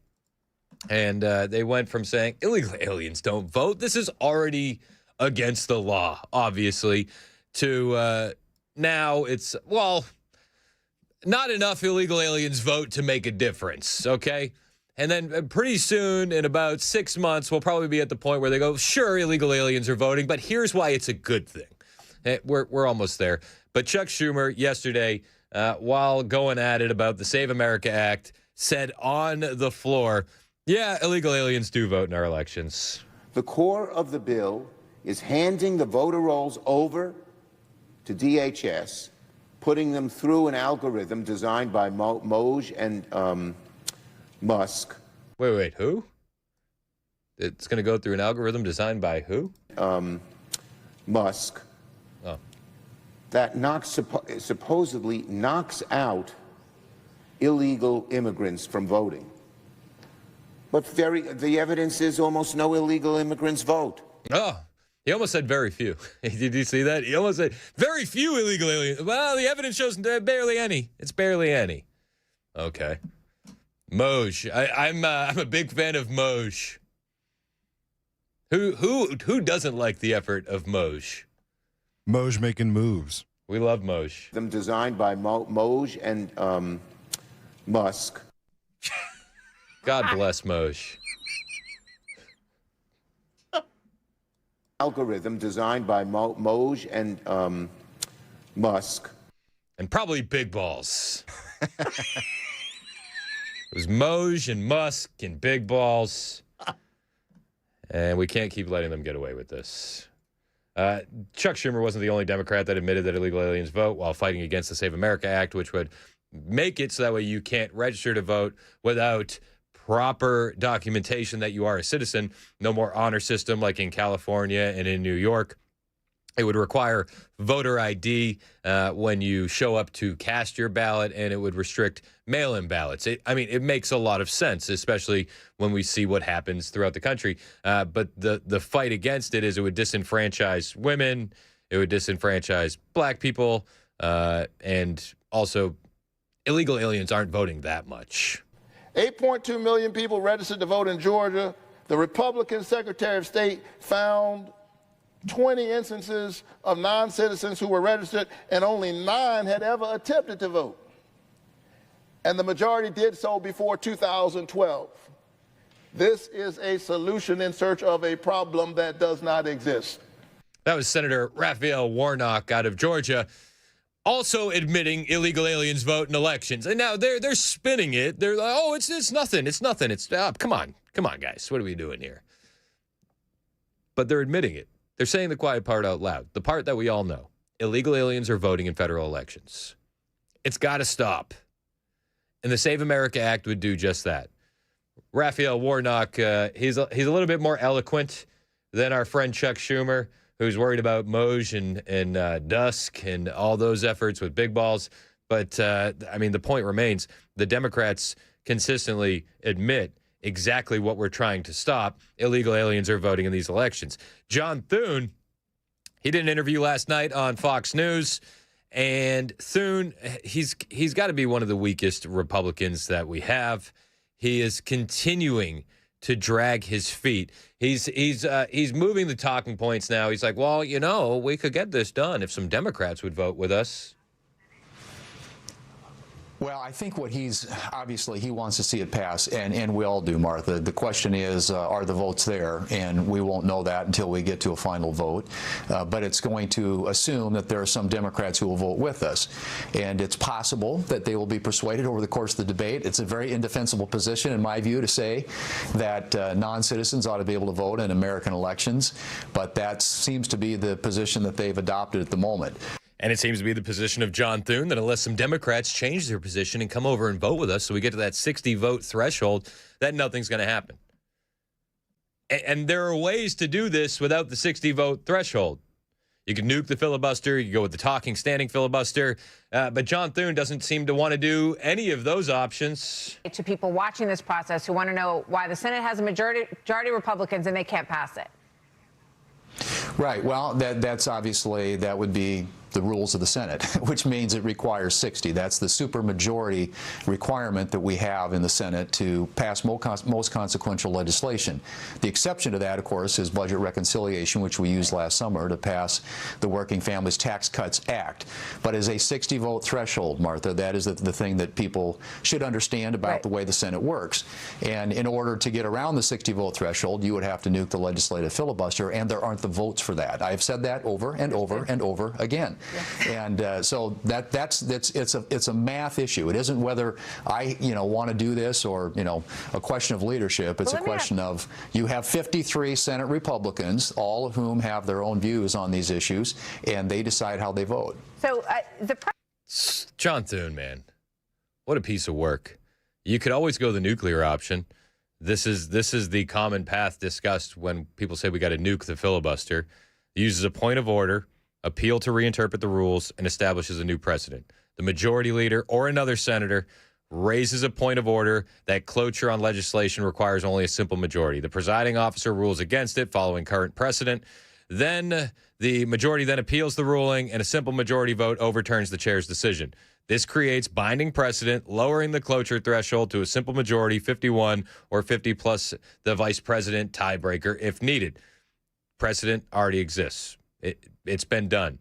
And the Democrats would do this in a heartbeat given the opportunity. In fact, it was in 2024, Nancy Pelosi was like, yeah, as soon as we get back in there, we're going to nuke that filibuster. This isn't ancient history. This is 2024. Nancy Pelosi in this video is wearing a Ukraine pin. I mean, like, this isn't like ancient history. This is just a few months ago, the Democrats saying, yeah, we would do that if we regain power. It's a big difference. That would take 2/3 in the Senate. You think the Democrats can get 2/3 in the Senate? No, it doesn't get 2/3.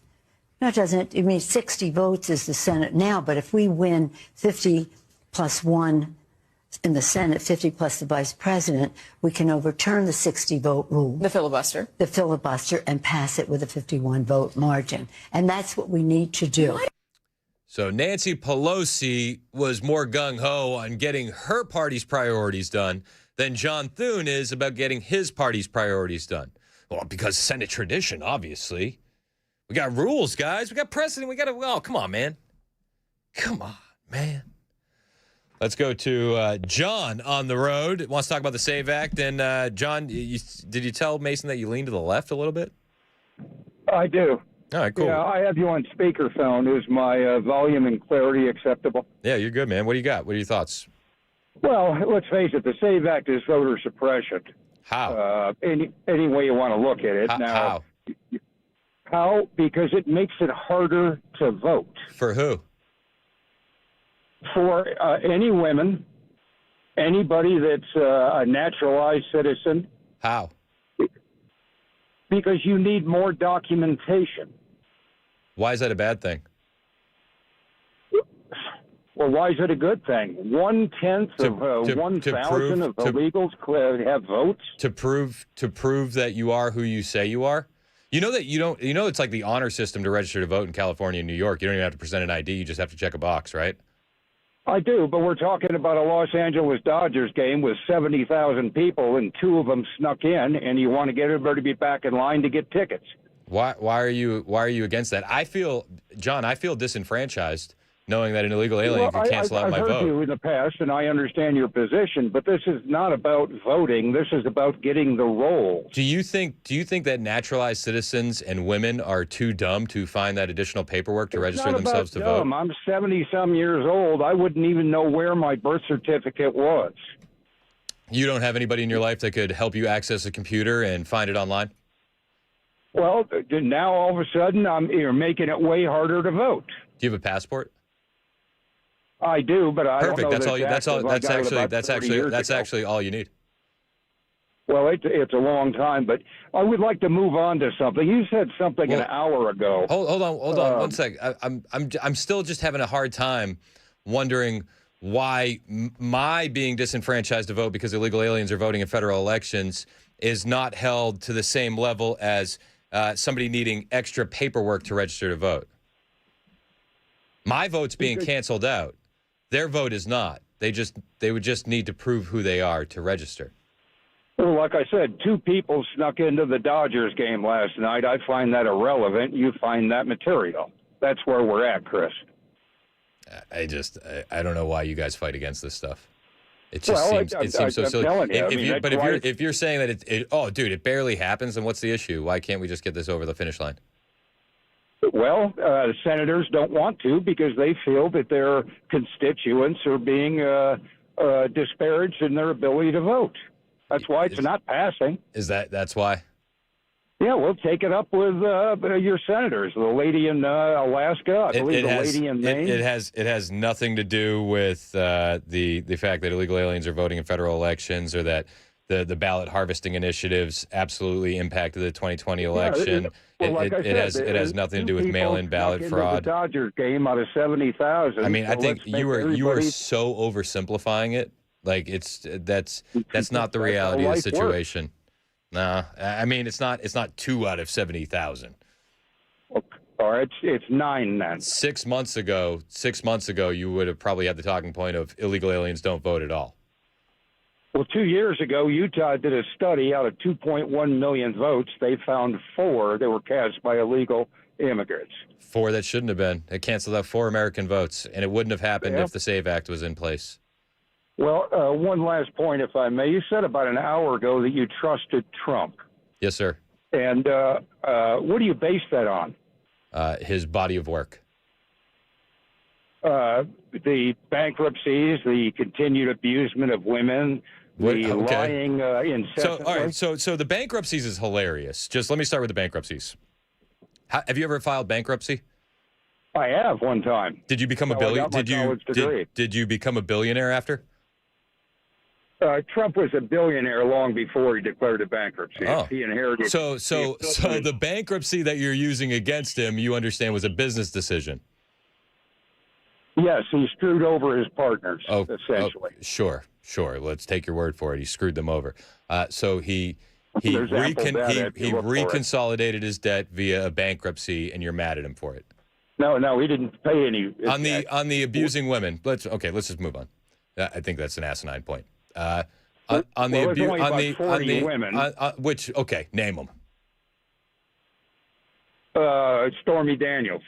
Oh, the one that had sex with him and then he paid off to keep her quiet, allegedly. But that was sexual abuse. Because you said he sexually abused women. I don't even know if he had an affair. I don't even know if he had an affair with her. I don't. That's between Trump and God. He just grabs him by the genitals. When he's a star, you can get away with that. Oh, because he said something on a bus, 15 years ago? He was talking crap with the guys. So I can't trust him to make the right decisions leading the country. 15 years. His best friend was a guy named Epstein. They flew helicopters with underage girls into casinos. The Epstein guy who he kicked out of Mar-a-Lago because he was going after his masseuse. After 12 years of friendship. Please. You're not going to win this argument, dude. You're a joke. Actually, Trump is the guy that went to Palm Beach City Police Department and said you need to be investigating that this was guy. way after the fact. You need to go after Ghislaine Maxwell. She's an operative. Donald Trump was also the same guy who actually assisted defense attorney Bradley Edwards when he represented 70 plus Epstein victims, and said Donald Trump was the only member of elite society that gave him actionable information that helped them in their investigation. Also, we've had 5, 6 people testify under oath that Donald Trump never did anything untoward, and not just friendlies, but adversaries like Bill Clinton as well. You think I'm not going to win this one? You said you're 70. You said you're 77 years old, sir. I said I was 70 something. Okay. You're getting the majority of your news from the mainstream media. I was diving into the Epstein files back in 2013 on the internet. Like, you're out of your league on this. Listen, from my point of view, supporting or respecting Trump is either being brainwashed, naive, or ignorant. Okay. The man is a complete human disaster. Hey, he won the presidency 3 times, sir. How many times have you won the presidency? Well, I haven't run, but I would think there it is. Yeah, it would change. It would change overnight, I'm sure. How many billion-dollar companies have you ran? I haven't run any, but I haven't bankrupted any either. Weird, but Donald Trump is a total human disaster. Got it. Name one redeeming human quality he possesses. I'll name you one that I just heard yesterday during the Mark Wayne Mullen DHS confirmation hearing. Mark Wayne Mullen's son had a traumatic brain injury. Donald Trump is on the campaign trail, goes out of his way to go to California during the 2024 campaign to spend time with his son. Unbelievable story. He didn't have to go to California. You don't need a campaign there. He did it because he cared for the kid. That's an unbelievable story. I could go on and on. The fact that how about showing up at the baseball hat for when the 6 dead Americans came back? He didn't show much respect there, did he? Did he check his watch, John? I have no idea. I saw his picture with a baseball cap, and I said, "What a cheap piece of human, Bill." Did you say the same thing about Biden when he checked his watch after that disastrous Afghanistan withdrawal, where we left Bagram Air Base, we left all of our equipment behind, and then we had our Marines bombed by a suicide bomber at Abbey Gate, and then when they brought the bodies back, Biden's checking his watch. Did you have that same energy, John? I don't know. I don't wear a watch, but I suspect if I did, I would occasionally look at it. I can't with this guy. 10:58 Super Talk 99.7 WTN.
11 o'clock on the dot. I'm Ken Weaver with your top stories. Full forecast coming up in 5 minutes. Operation Epic Fury update. The bill for the Iran war soon coming due on Capitol Hill. And the Trump administration may be seeking a massive 12-figure sum.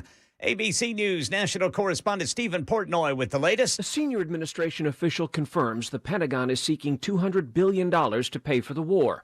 But Defense Secretary Pete Hegseth told reporters, I think that number could move, obviously. It takes money to kill bad guys, he said, and to replenish munitions, too many of which, he said, have been sent to Ukraine. Ultimately, we think this should be these munitions are better spent in our own interests at this point, and this kind of funding bill is going to ensure that we're properly funded going forward. Stephen Portnoy, ABC News, Washington. When asked by a reporter how long it may take the U.S. to reach all of its objectives in the campaign against Iran, Defense Secretary Pete Hegseth wouldn't say. We wouldn't want to set a definitive time frame on that, but as we've said, we're on plan. So we're looking at those metrics very closely. And President Trump overnight posting no more attacks will be made by Israel on the massive South Pars gas field in Iran unless Iran attacks Qatar's gas terminal again.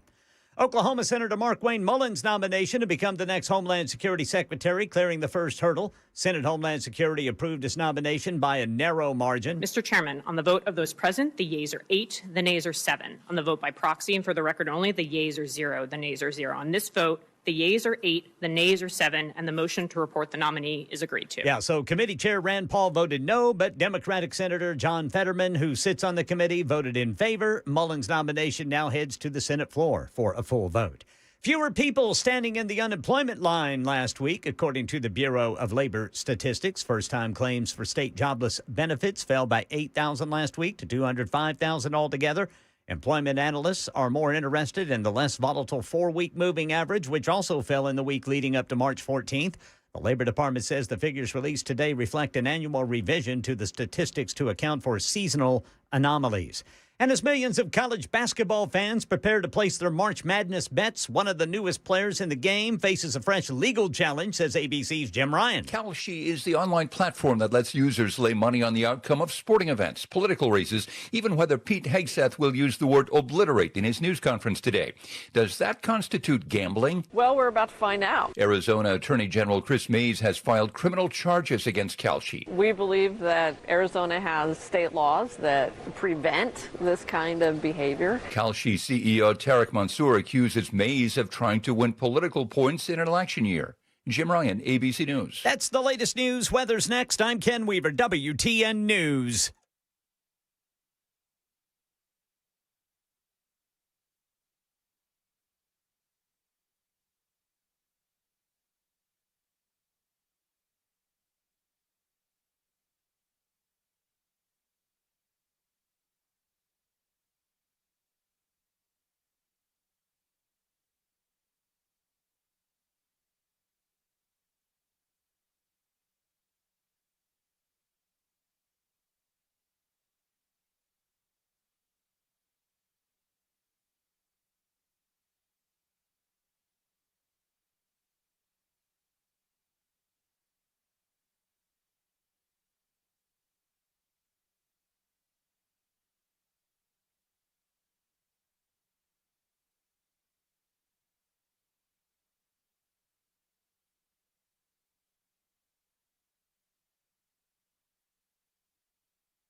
7 minutes past the hour on Super Talk 99.7 WTN. Hey, how are you?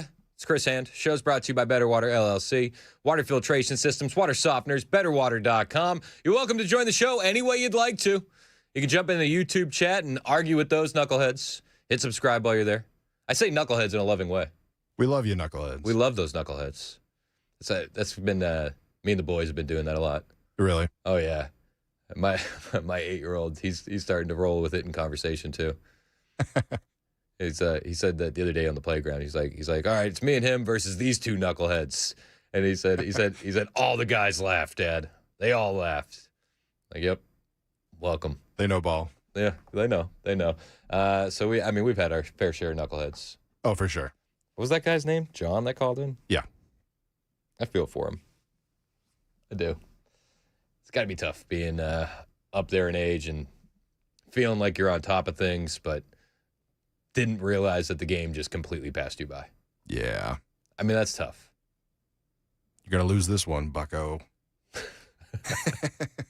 You're not going to win. Newsflash, pal. You're not winning this one. Okay. All right.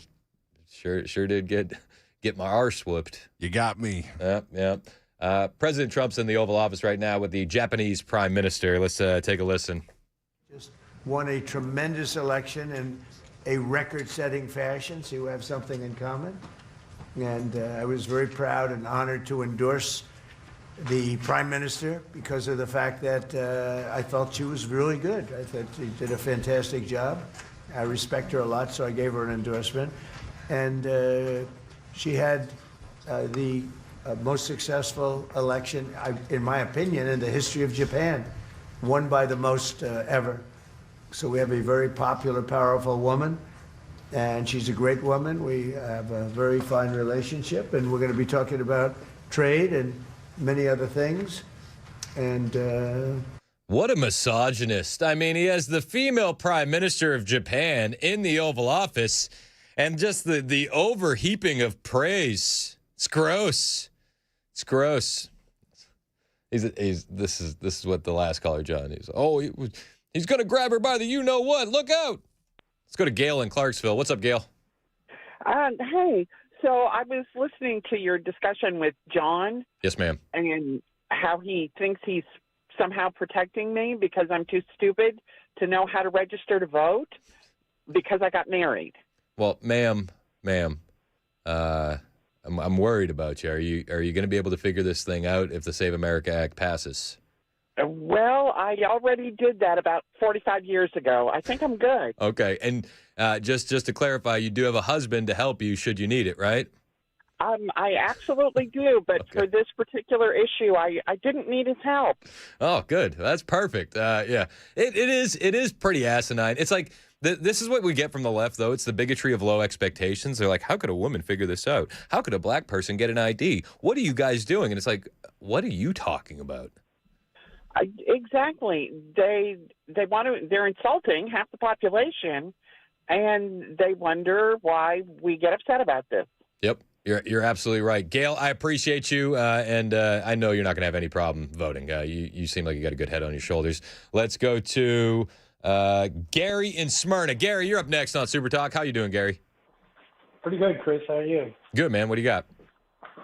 Well, the Save America Act, I don't know why anybody has a problem with it. The law says you have to be a citizen to vote, and all you're doing is showing that you're a citizen, period. So what's the big hubbub about? I don't get it. Well, I mean, I think, and this is just my interpretation, I think the big hubbub is that they have been using illegal aliens to rig a number of things in this country. And we see it. I mean, we've seen it on hidden camera. You go to New York, you go to California, it's the honor system registering to vote. There was a hidden camera video that we played on the show where a guy's like, yeah, I'm not even a citizen here. Is that okay? And the guy behind the counter is like, all right, well, let's not talk about that. You didn't even ask me that question. Sign here and here. All that aside, it doesn't matter. The law is the law, and all we're asking for is for you to show that you are a citizen. Period. It's no big deal. You have to show your ID any number of times a day. Yep. When you go to the grocery store, you have to show it. When you do a number of things, you have to show it. So I had to buy cough medicine a couple weeks back for one of the kids. Yeah, and you'll have to show it then. Yep, because they thought I might make meth. Spoiler alert, it was just it Well, was just no, a little 'cause cold. There's probably codeine in it. Yeah, But exactly. irrespective of that, I mean, it's nonsensical. Even if no one tried to vote that wasn't a citizen, you should still have to show that you're a citizen to vote. Amen. Who does it hurt? Does it hurt somebody? Only the Democrats, Gary. Only the Democrats. We got an anonymous caller from Tennessee who has a response to John. Hello, Anon. How are you? I'm doing good, sir. Firstly, I want to say thank you for what you are doing, enlightening the people here. Oh, well, thank you. I appreciate it. I feel like, am I about to get trolled? Are you lulling me into a false sense of security? Not at all, not at all. Okay. I appreciate what you do, and myself, as a neutralized citizen, I was just offended by this. I don't know what to call it, but this man. I think it was John that Yes, was sir. lying about everything, even his age.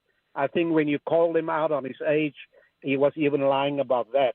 But I found it not difficult. My wife did not find it difficult. I've been in this country for over 30 years. God bless America. God bless President Trump, and I'm praying for him. And I want to tell you, when we came, we had to show every document. We were vetted, so it's not a problem. Were you offended by the bigoted nature of the country when they asked you for those documents? Not at all. I wanted to be here. I assimilate. I do a lot of part with young people.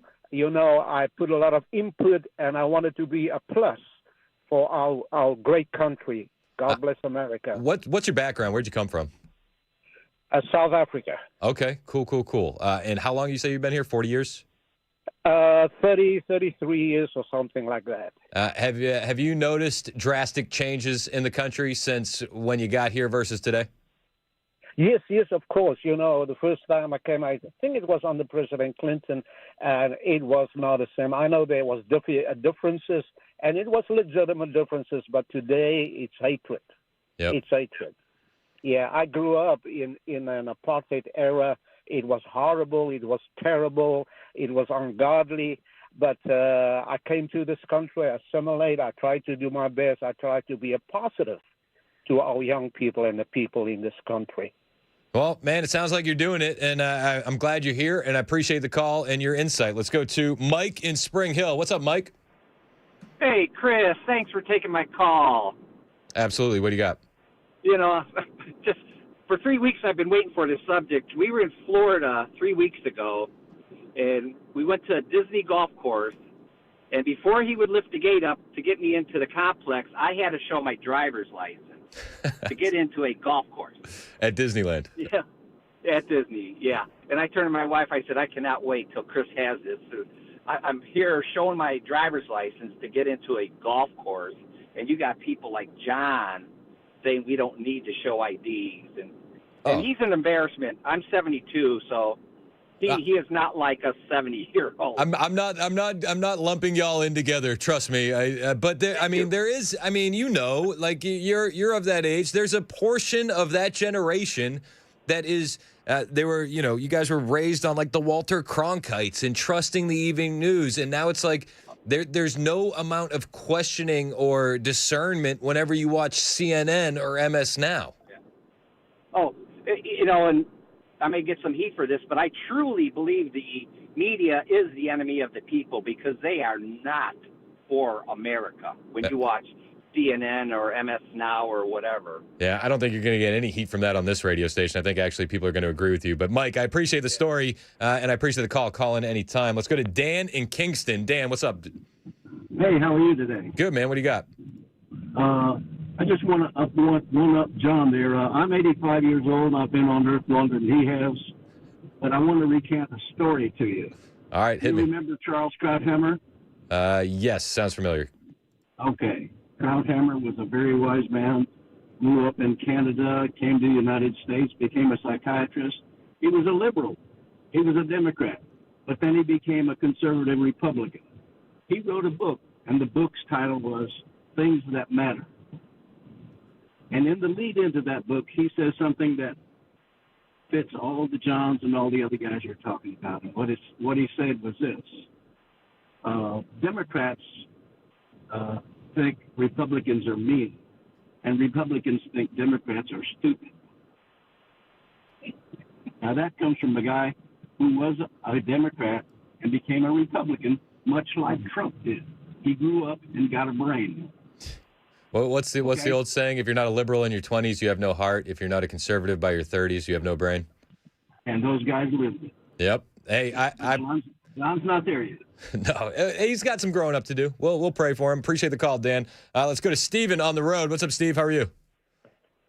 Hey, man. Hey, just, on this SAVES Act bill, it just seems like we're kind of in a silent civil war right now, our country, with everybody that's against it versus everybody that's for it.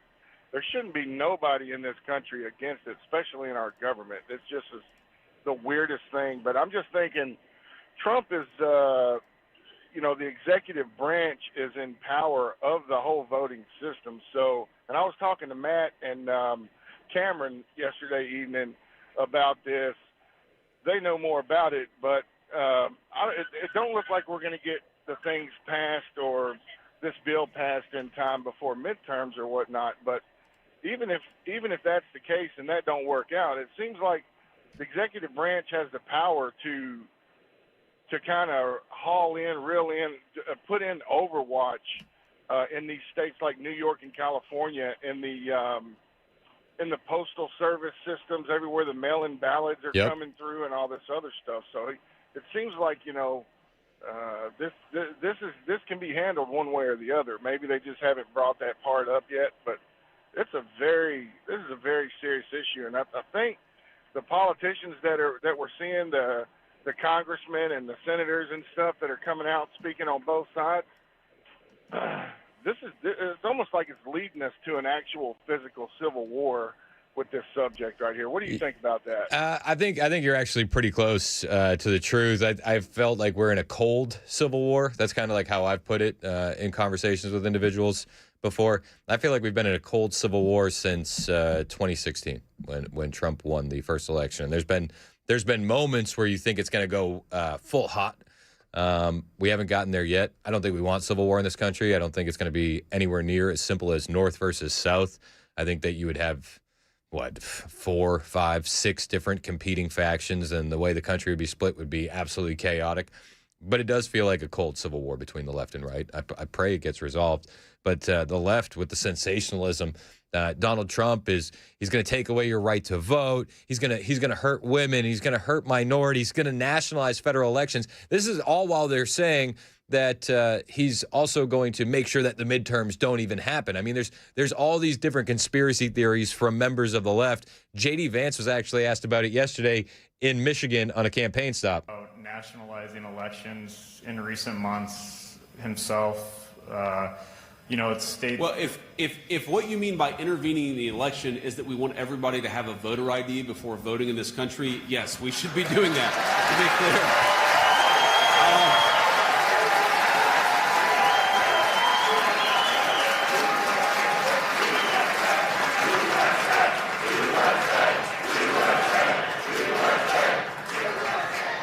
I mean, if by what you mean is, Marco Rubio has like 5 jobs, is the president going to send Marco? You say you want to say, is the president going to send Marco Rubio to the polls? I don't think we're going to do that. But do we want IDs to vote? Absolutely. 11:21 Super Talk 99.7 WTN.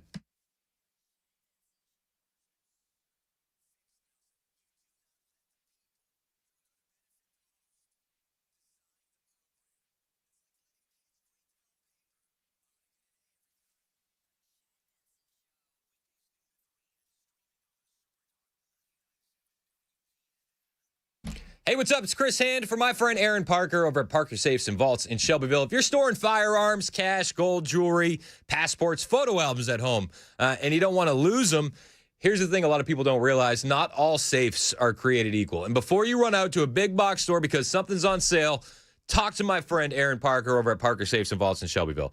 These guys carry real safes, trusted brands like Rhino Metals and Liberty, but also high-security safes from manufacturers like Graph Under, American Security, ISM, Incas. These are the kinds of safes that offer real protection from theft and fire, not just clever marketing. A funny commercial goes a long way, but a real safe goes even further. Aaron Parker runs a veteran-owned Christian family business that's been serving Tennessee since 2009.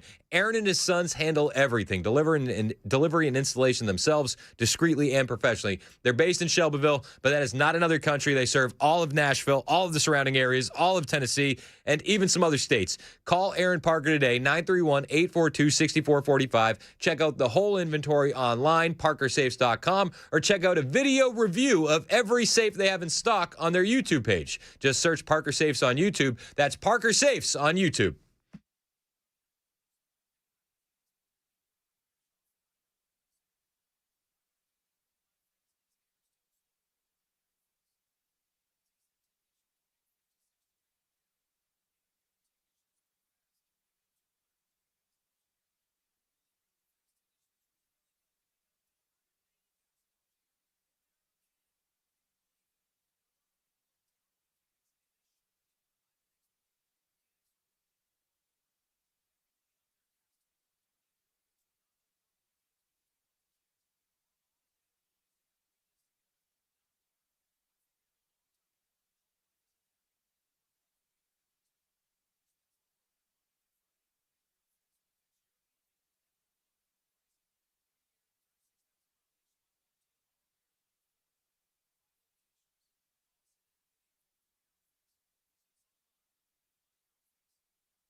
Pentagon says the U.S. is crippling Iran's military capabilities, but they keep heading back. I will have that story and more at 11:30 on Super Talk 99.7 WTN. That's Ken Weaver in the newsroom. It's 11:27, Super Talk 99.7 WTN. My name's Chris Hand. The president moments ago was in the Oval Office with the Prime Minister of Japan. How do you say her name? Do you know how to say her name? Ken, do you know how to say her name? No. That's weird. I would have never guessed that's how you pronounce it. How do you pronounce it? I think it's Sine Takichi. That sounds good to me. Takachi. Takachi. I think that's it. That sounds like it should probably be Takachi. God bless you. President Trump was asked about Iran while he was in there. Of course. I will say this.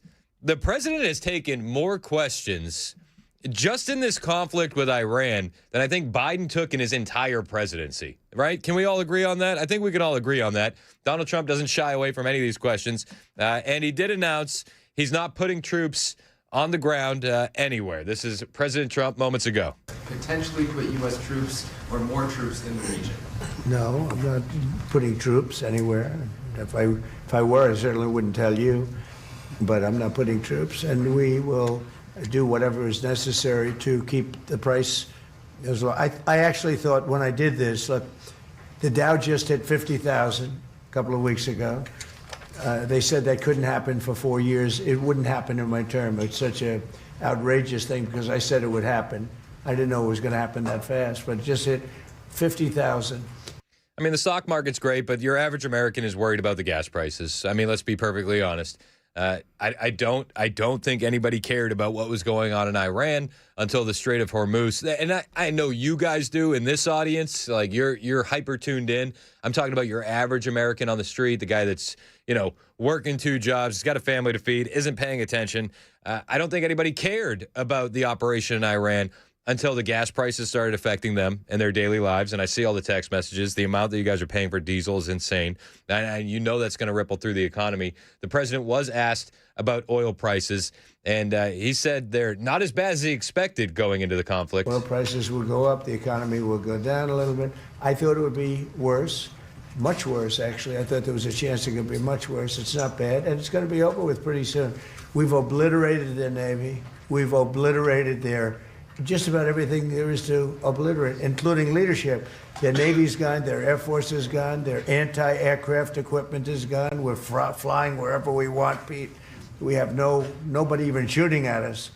They have, and as you know, their leadership is gone. Their leaders are gone. They pick new leaders, they're gone. They pick new leaders, they're gone. And now they're looking for new leaders again. We can take out the island if anytime we want. He's talking about Karg Island. That's where the majority of the oil is running through in Iran. About 90% of their oil goes through a pipeline that then hits the island, and then it goes onto the tankers. We could hit the island, but if you go tit for tat volleying on energy infrastructure, it's going to get dicey real fast. And then those prices that have exploded, they're not going to be a blip that's going to be around for a long time, is you're not going to rebuild any of that infrastructure overnight. It's going to take a decade at least.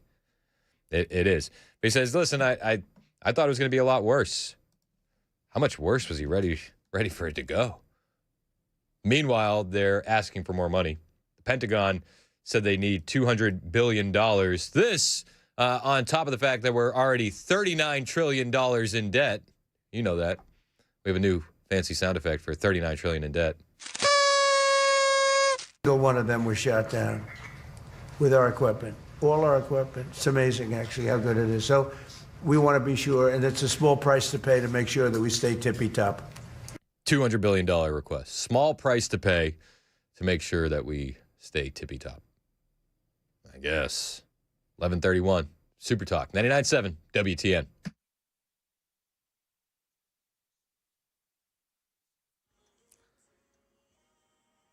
I'm Ken Weaver with your top stories. Full forecast coming up in 5 minutes. Operation Epic Fury. The Pentagon says the U.S. is crippling Iran's military capabilities, but Iran keeps hitting back. General Dan Kane, chairman of the Joint Chiefs of Staff, said at a news conference this morning they're targeting Iran's Navy and hunting down Iranian vessels in the Strait of Hormuz. They came into this fight with a lot of weapons. This is why we continue to be as aggressive and assertive as we can against their ballistic missile capability, both their medium-range ballistic missile capability and their short-range missile capabilities. And it's apparently going to take a lot more money to continue. Secretary of War Pete Hegseth answered a question question about the additional $200 billion his department's asking for the war effort. It takes money to kill bad guys. So we're going back to Congress and our folks there to ensure that we're properly funded for what's been done, for what we may have to do in the future. Later today on Super Talk, 99.7 WTN, Tennessee Congressman Andy Ogles scheduled to be in studio with Matt Murphy at 4:30. Ogles proposing a sweeping overhaul of the U.S. immigration system. Meanwhile, facing calls to resign from the American Muslim Advisory Council and Metro Nashville's Immigrant Caucus for posting support for mass deportation of Muslims. And so to Andy Ogles, I say, you have demonstrated your inability to uphold your oath of office. Because of that, you must resign. So we'll see if Congressman Ogles wants to respond to that today on the Matt Murphy Show at 4:30.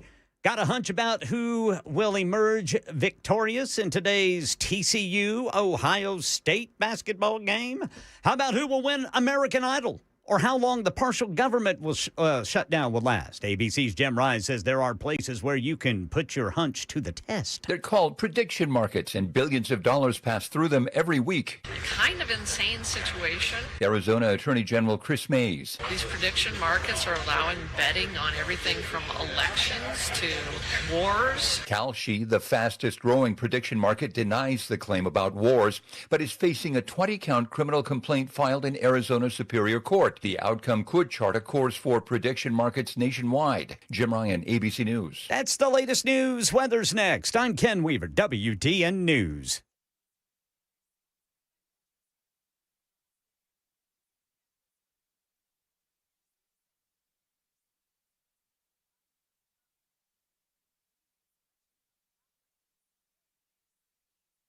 Hey, what's up? It's Chris Hand here from my friends at Better Water LLC, and I got to tell you about these guys. I have a system installed in my home, a carbon filter, and some water softener. Our water was incredibly hard, and we actually had some chlorine coming in through the water because we're on city water. I didn't know that was a thing, but it is a thing. And we didn't know that any of that was in the water or that we were even dealing with it until Better Water came to my home and tested our water for free. Luckily, it was just a little bit of chlorine and it was a little hard. But you could have some much worse stuff in your water. Sulfur, bacteria, even E. coli. And you don't know it's in there unless you get your water tested. Better Water will test your water for free. If you got any of the nasty stuff, they offer a range of options. From water softeners, we got one of those, reverse osmosis, specialized filters, UV lights, you name it, Better Water has you covered. They're a local company based out of Smyrna. They serve all of Middle Tennessee, and you probably already tasted their work. It tastes awesome. They're doing the local coffee shops and the hospitals around town. So stop drinking the junk out of your tap. Call Better Water today and say, can you guys come test my water? Especially like if you're in Rutherford County, you're living near that landfill or any of these towns. If you're near something like that, get your water tested. 615-355-6063, 615-355-6063, or check them out online, betterwater.com.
39 minutes past the hour on Super Talk 99.7 WTN. My name is Chris Hand. Show's brought to you by Better Water LLC.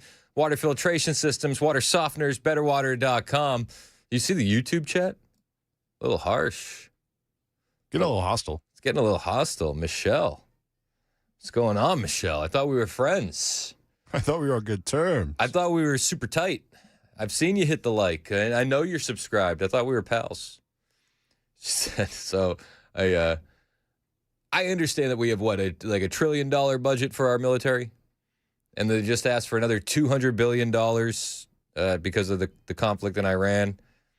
And I don't know, like, okay, cool. I don't really like spending more money on conflicts. I don't really like spending money in general. Ask my wife. She's constantly coming at me for pillows. I'm like, what? We don't need this. You know? It's like, we already have $1 trillion pillow budget. And she'll be like, can I have another $100 billion for pillows? I'm like, how many pillows do you really need? Honestly. But Michelle texted, or she didn't text, she put it on the chat. She went, shut up, Chris. Channeled the inner Nancy Pelosi. She said, shut up, Chris. Shut up. Safety's not cheap. So I didn't say it was cheap. I think safety's rather expensive. Just a little bit. I mean, like I said, we have $1 trillion military budget.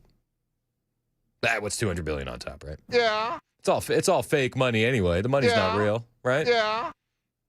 It's not like we're $39 trillion in debt or anything. So, this is fine. I like how you did that. The way you brought down the music for the horn, that was nice. Hey, you know what time it is?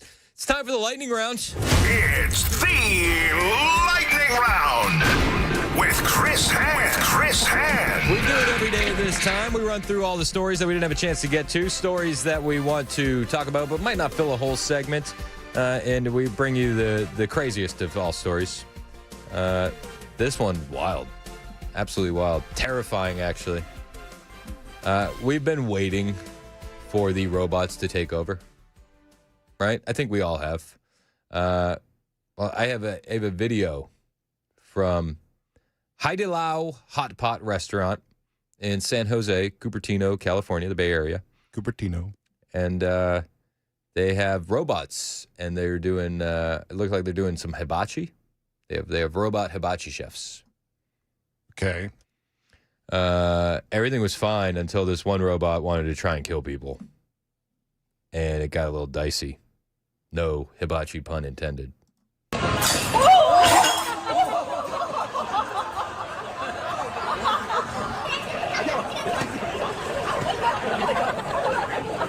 So the staff is trying to get this robot out of there, and they can't. And now there's 3 of them fighting with the robot attraction at the restaurant. I didn't know Terminator would happen this fast, but we're here. We're here now. His dance moves were killer. Dude, we cannot support a robot takeover of the hibachi industry. No. We have to fight against it. We have to.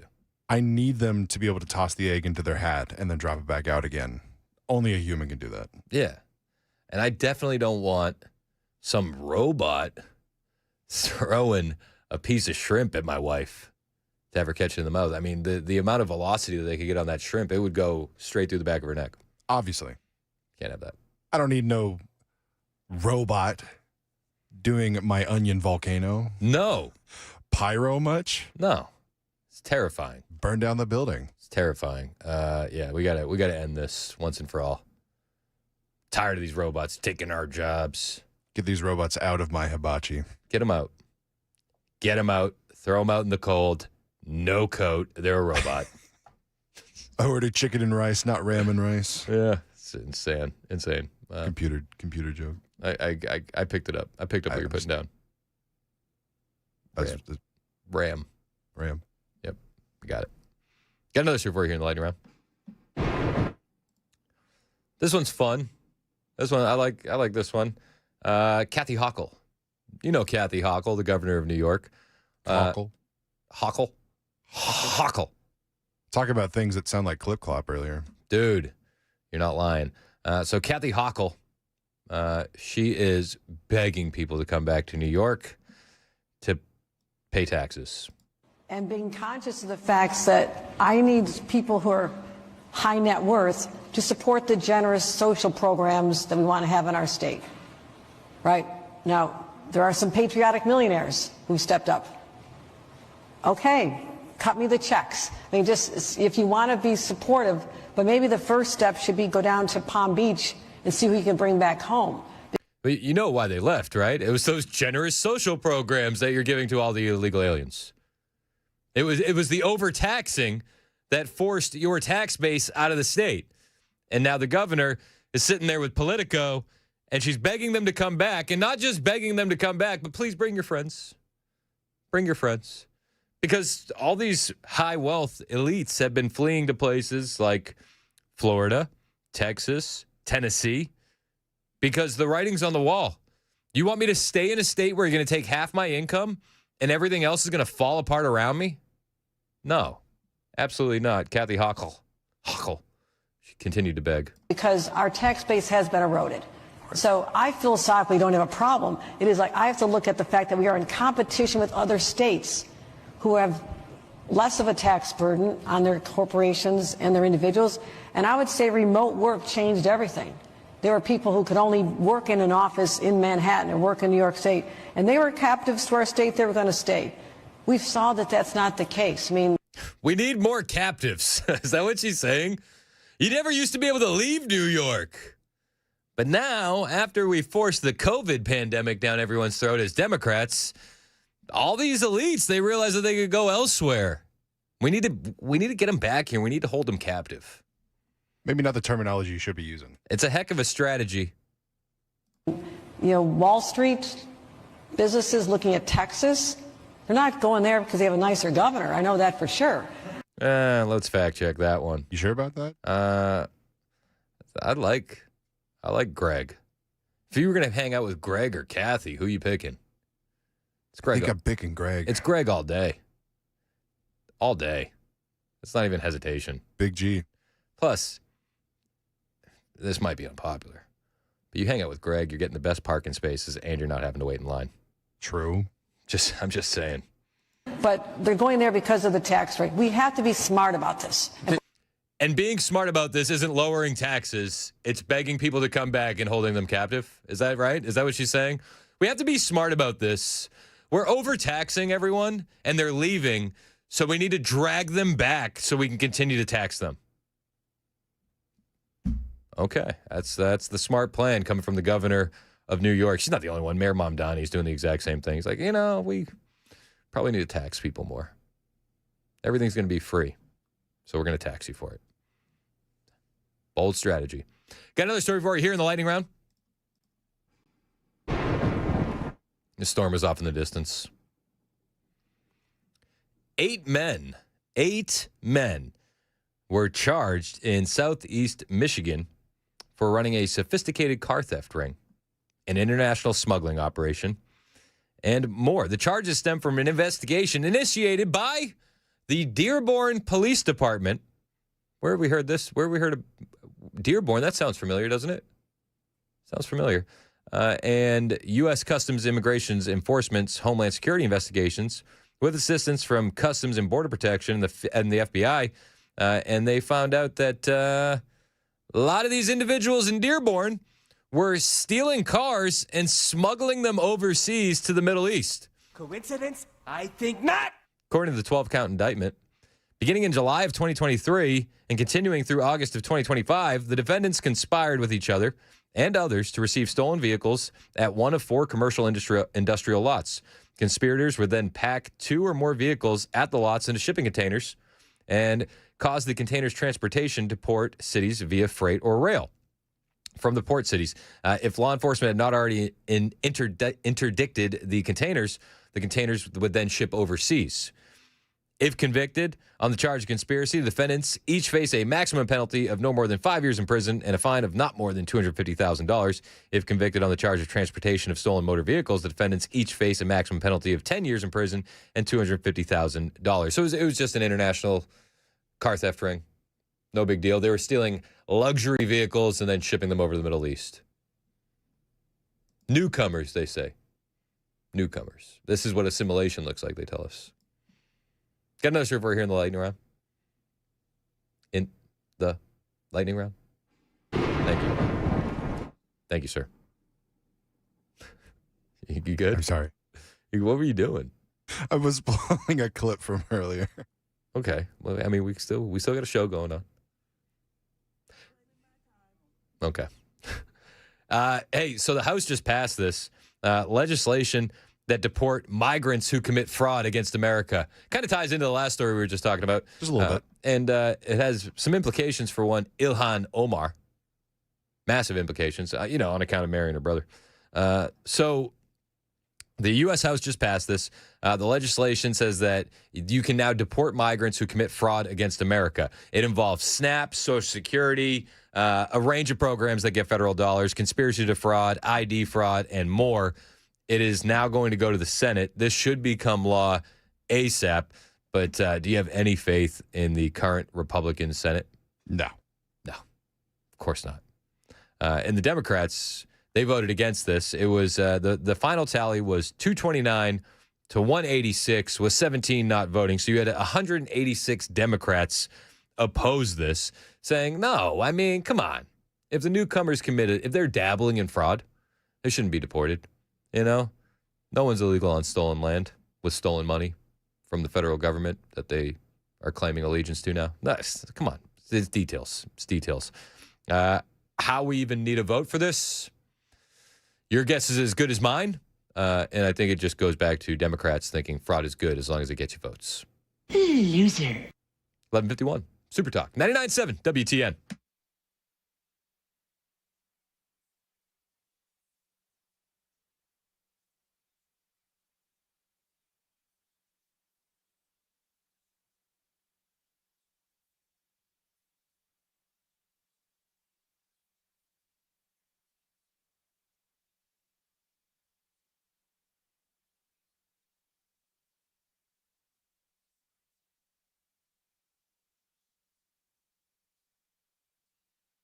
Hey, what's up? It's Chris Hand here for the Glock Store. Have you signed up for the Simunition Force on Force training yet?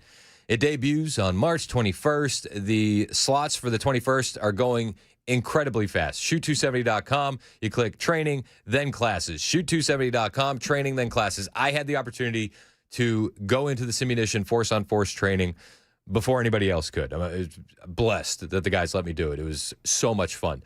I have never trained with that high of an elevated heart rate and that much adrenaline pumping through. And it totally changes the training experience. So you're thrust into a real-world situation. For me, I had to walk into a room, a house that I had to clear, and there were 2 home invaders there. Now, it's not just about using lethal force accurately. It's about knowing when you can use lethal force legally. And this is the key portion of the training that is amazing. You have to make these decisions in split seconds to protect you and your loved ones. It's the most authentic training you can get anywhere, and you can only get it at the Glock Store starting March 21st. You're armed with the Glock 17T, used to train SWAT and U.S. Special Forces. You're testing your reflexes, your marksmanship, and you're making those split-second decisions in real time. To find out more, shoot270.com, click on training, then classes. Shoot270.com, training, then classes. Force on Force training only at Shoot 270 and only at the Glock Store.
58 minutes past the hour. My name is Chris Hand. This is Super Talk 99.7 WTN. Mason Fleming producing. Ken Weaver in the newsroom. Headless Bell's back there, too.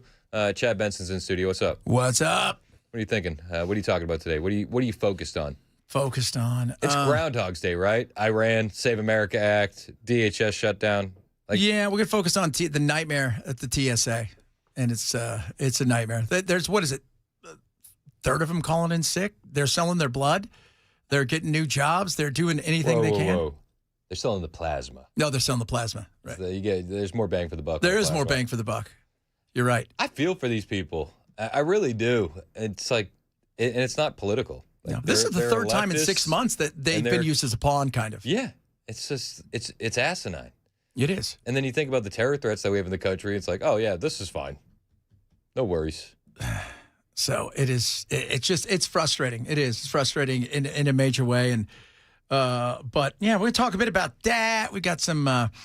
We'll probably talk a little bit about are panda bears real? That's the new latest scientific debate. Oh, I've seen that. Yeah. Yeah. No, they're not. Yeah. See, turns out. I know. I told my wife, I said Chris will be on this. Turns out, it's just a few 4'8" Chinese guys in costumes that aren't good at being parents. Yeah. No, and they're terrible bears. They are the worst kind of bear. Yeah. They're running at extinction. Yeah. I don't think people realize how bad it is. Well, you should just let them go. If it wasn't for the fact that they were cute, no, they would be dead by now. Nobody would care. Yeah. No, nobody would care. If it was an ugly animal, nobody would care.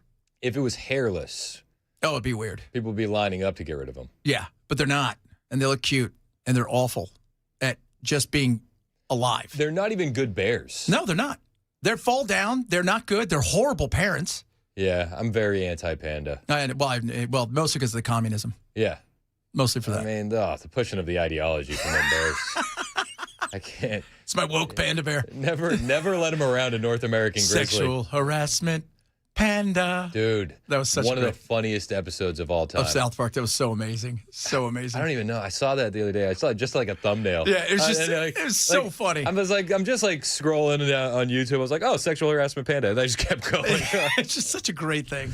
Chad's in next. It's 12 o'clock on Super Talk 99.7 WTN.